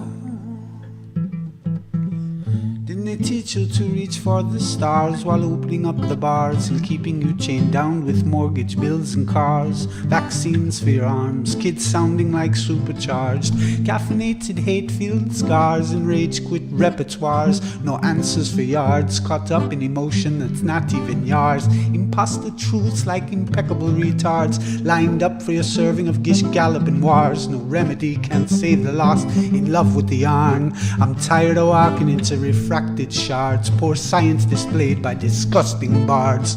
Soaked in sin with your dupe is delight and a new hand of cards. Been so long, seems like for love I'm just too hard, I'm just too hard. I said, welcome to the show, where you don't know if it's part of the show. Welcome to the show. If you don't know, you don't know. Intoxicated 8 makes you believe you're spinning in space while you have no shame or grace. It's a disdainful state I used to contemplate, how to save myself from my own self-hate.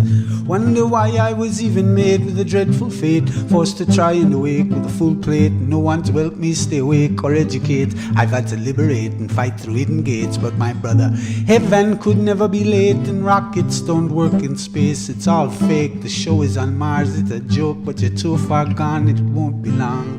Fepe's beak is strong. We have our song and we march along like streams of knowledge leading to God's holy pond, and lives of truth that hits the bong and sings the song, turns mankind from the wrong.